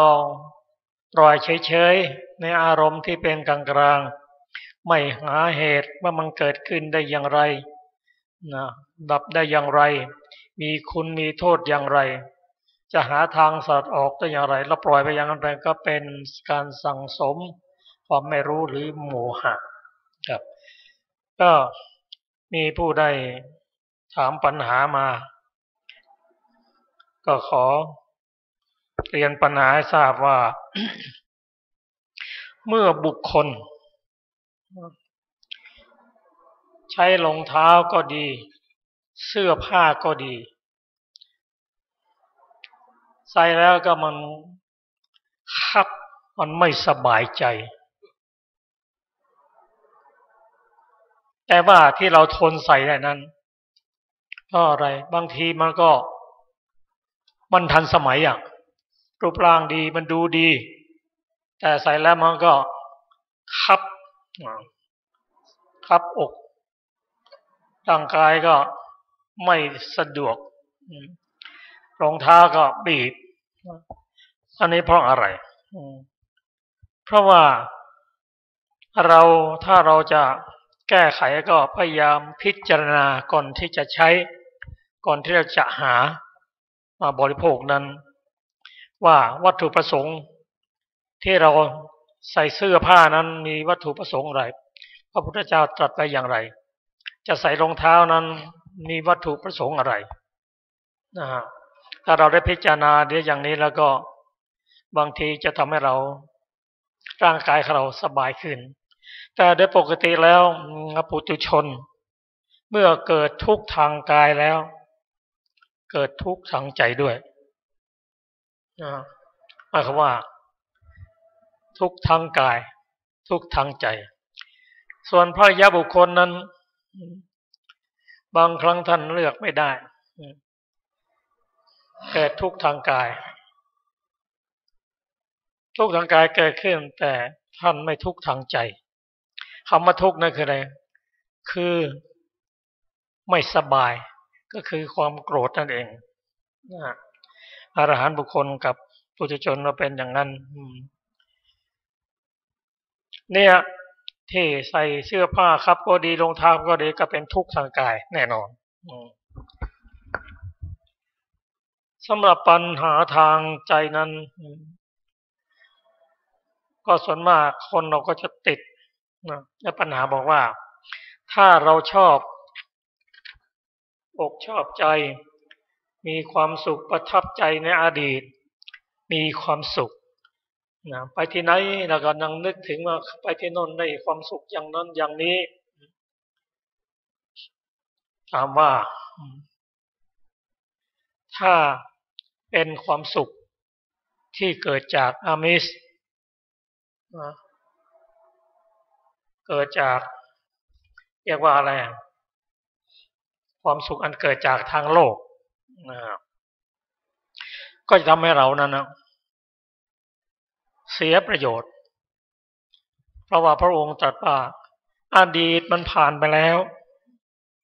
อนาคตก็ยังมาไม่ถึงจงอยู่กับปัจจุบันถ้าทำปัจจุบันให้ดีอนาคตก็จะดีเองอันนี้ก็ฝากไปถึงความฝันความสุขความทุกข์ที่มันผ่านไปแล้วเก็บมาคิดมันก็ประโยชน์น้อยแต่ถ้าเป็นบุญกุศลแล้วนึกถึงสิ่งบุญกุศลนั้นเพื่อที่จะทำบุญกุศลยิ่งไปนี่ก็เป็นสิ่งที่ดีนะครับคนเราก็มีความทุกข์ทั้งกายทางใจด้วยแล้วจะแก้ไขอย่างไรก็เป็นธรรมชาติของมนุษย์ของสัตว์เกิดขึ้นมาแล้วมีทุกข์เป็นส่วนใหญ่มีความสุขเพียงนิดเดียวความทุกข์มีมากเพราะความทุกข์มีมากนั้นพระการอุบัติขึ้นของพุทธเจ้าจึงเกิดขึ้นถ้าเกิดแล้วมีสุขตลอดไปก็คงไม่ต้องศึกษาธรรมแต่เป็นไปไม่ได้เกิดขึ้นตั้งอยู่และดับไปตอนที่มันจะดับไปนั่นความทุกข์มันจะเกิดขึ้นการแก้ไขก็คือการศึกษาพระธรรมคำสอนมันฟังธรรมบ่อยๆพบสัพพุรุษและโดยที่สุดก็ ถ้ามีสติปัญญาเพียงพอแล้วก็เจริญนุปัสสนาเจริญกายานุปัสสนาเวทนาจิตและธรรมก็จะทำให้ปัญหาในทางกายทางใจลดลงอาจารย์ดร.บุญมีอะไรเพิ่มเติมเชิญนะขอบคุณครับท่านประธานคนมีทุกข์ทางตาเนี่ย เราพูดกันเรื่องตามันนาน ตาหูจมูกนะในฐานะที่ผมก็มีความทุกข์เรื่องตามาพอสมควรก็เลยขออนุญาตท่านประธานบอกแจ้งไปทางผู้ฟังทางบ้านปัญหาทางตาอย่าไปเที่ยวรักษาเองตอนนี้จักษุแพทย์ทุกโรงพยาบาลไหนเรื่องทางหูเขาก็มีคอจมูกเขาก็มีหมดแล้วอย่าไปเที่ยวเป็นหมอเองมันเสียน้อยเสียยากพอเสียมากแล้วมันจะต้องเสียเพราะฉะนั้น ในฐานะที่ผมมีปัญหาเรื่องตาแล้วก็อยากจะถือโอกาสนี้บอกบุญท่านผู้ฟังทางบ้านว่าให้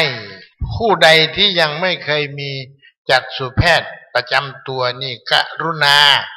นะครับไปหาหมอจักษุที่ใกล้บ้านที่สุดเลยอย่าไปเที่ยวซื้อยามาหยอด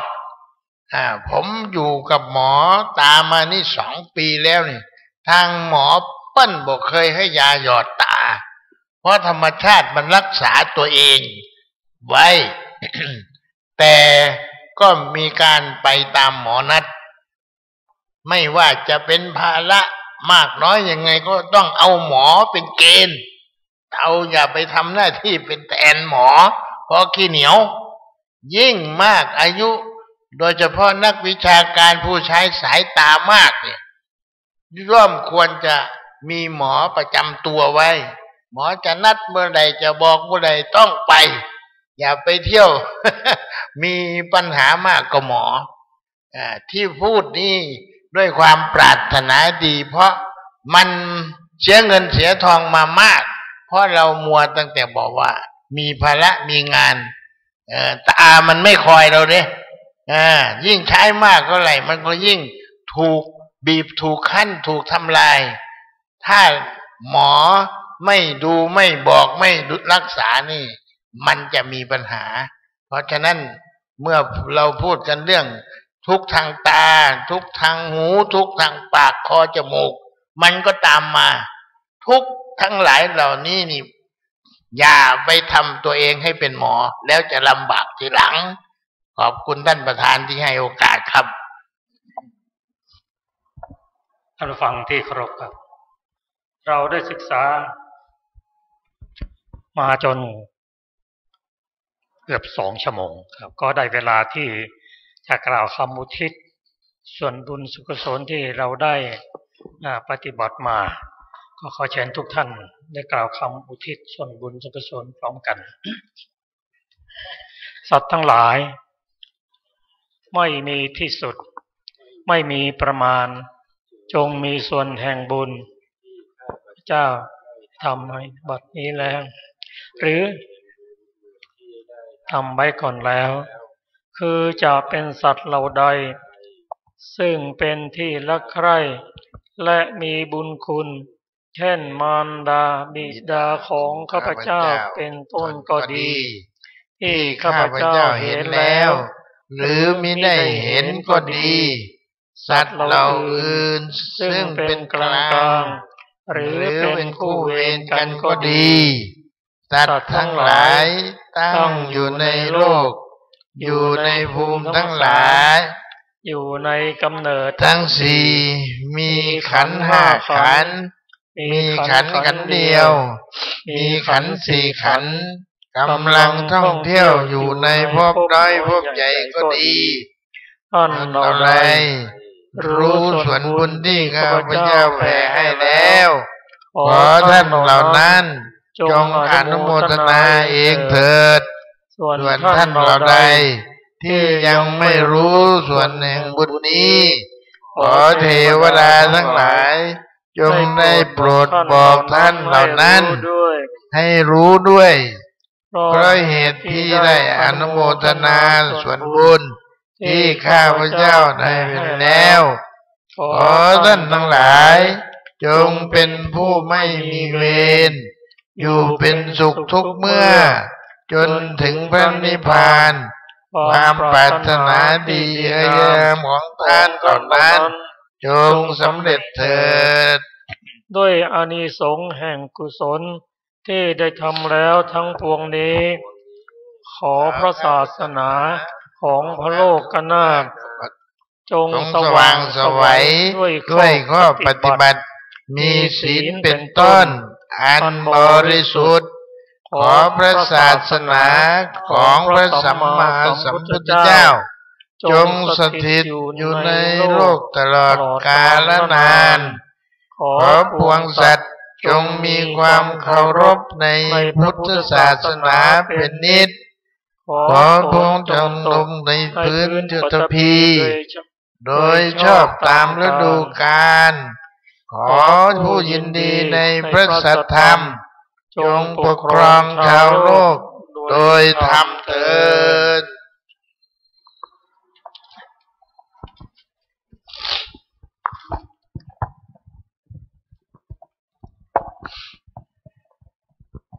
อะระหังสัมมาสัมพุทโธภะคะวะพุทธังภะคะวันตังอภิวาเทมิสวากขาโตภะคะวะตาธัมโม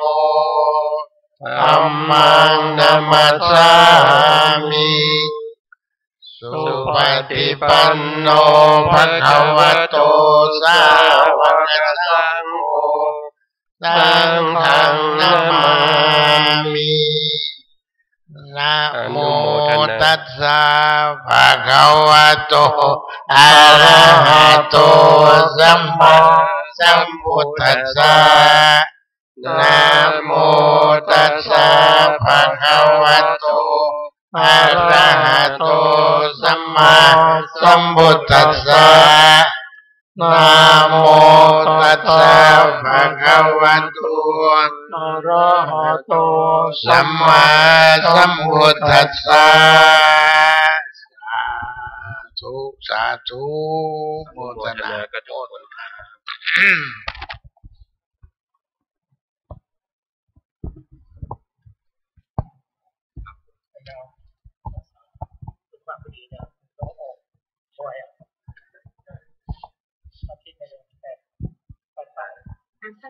วันเสาร์วันอาทิตย์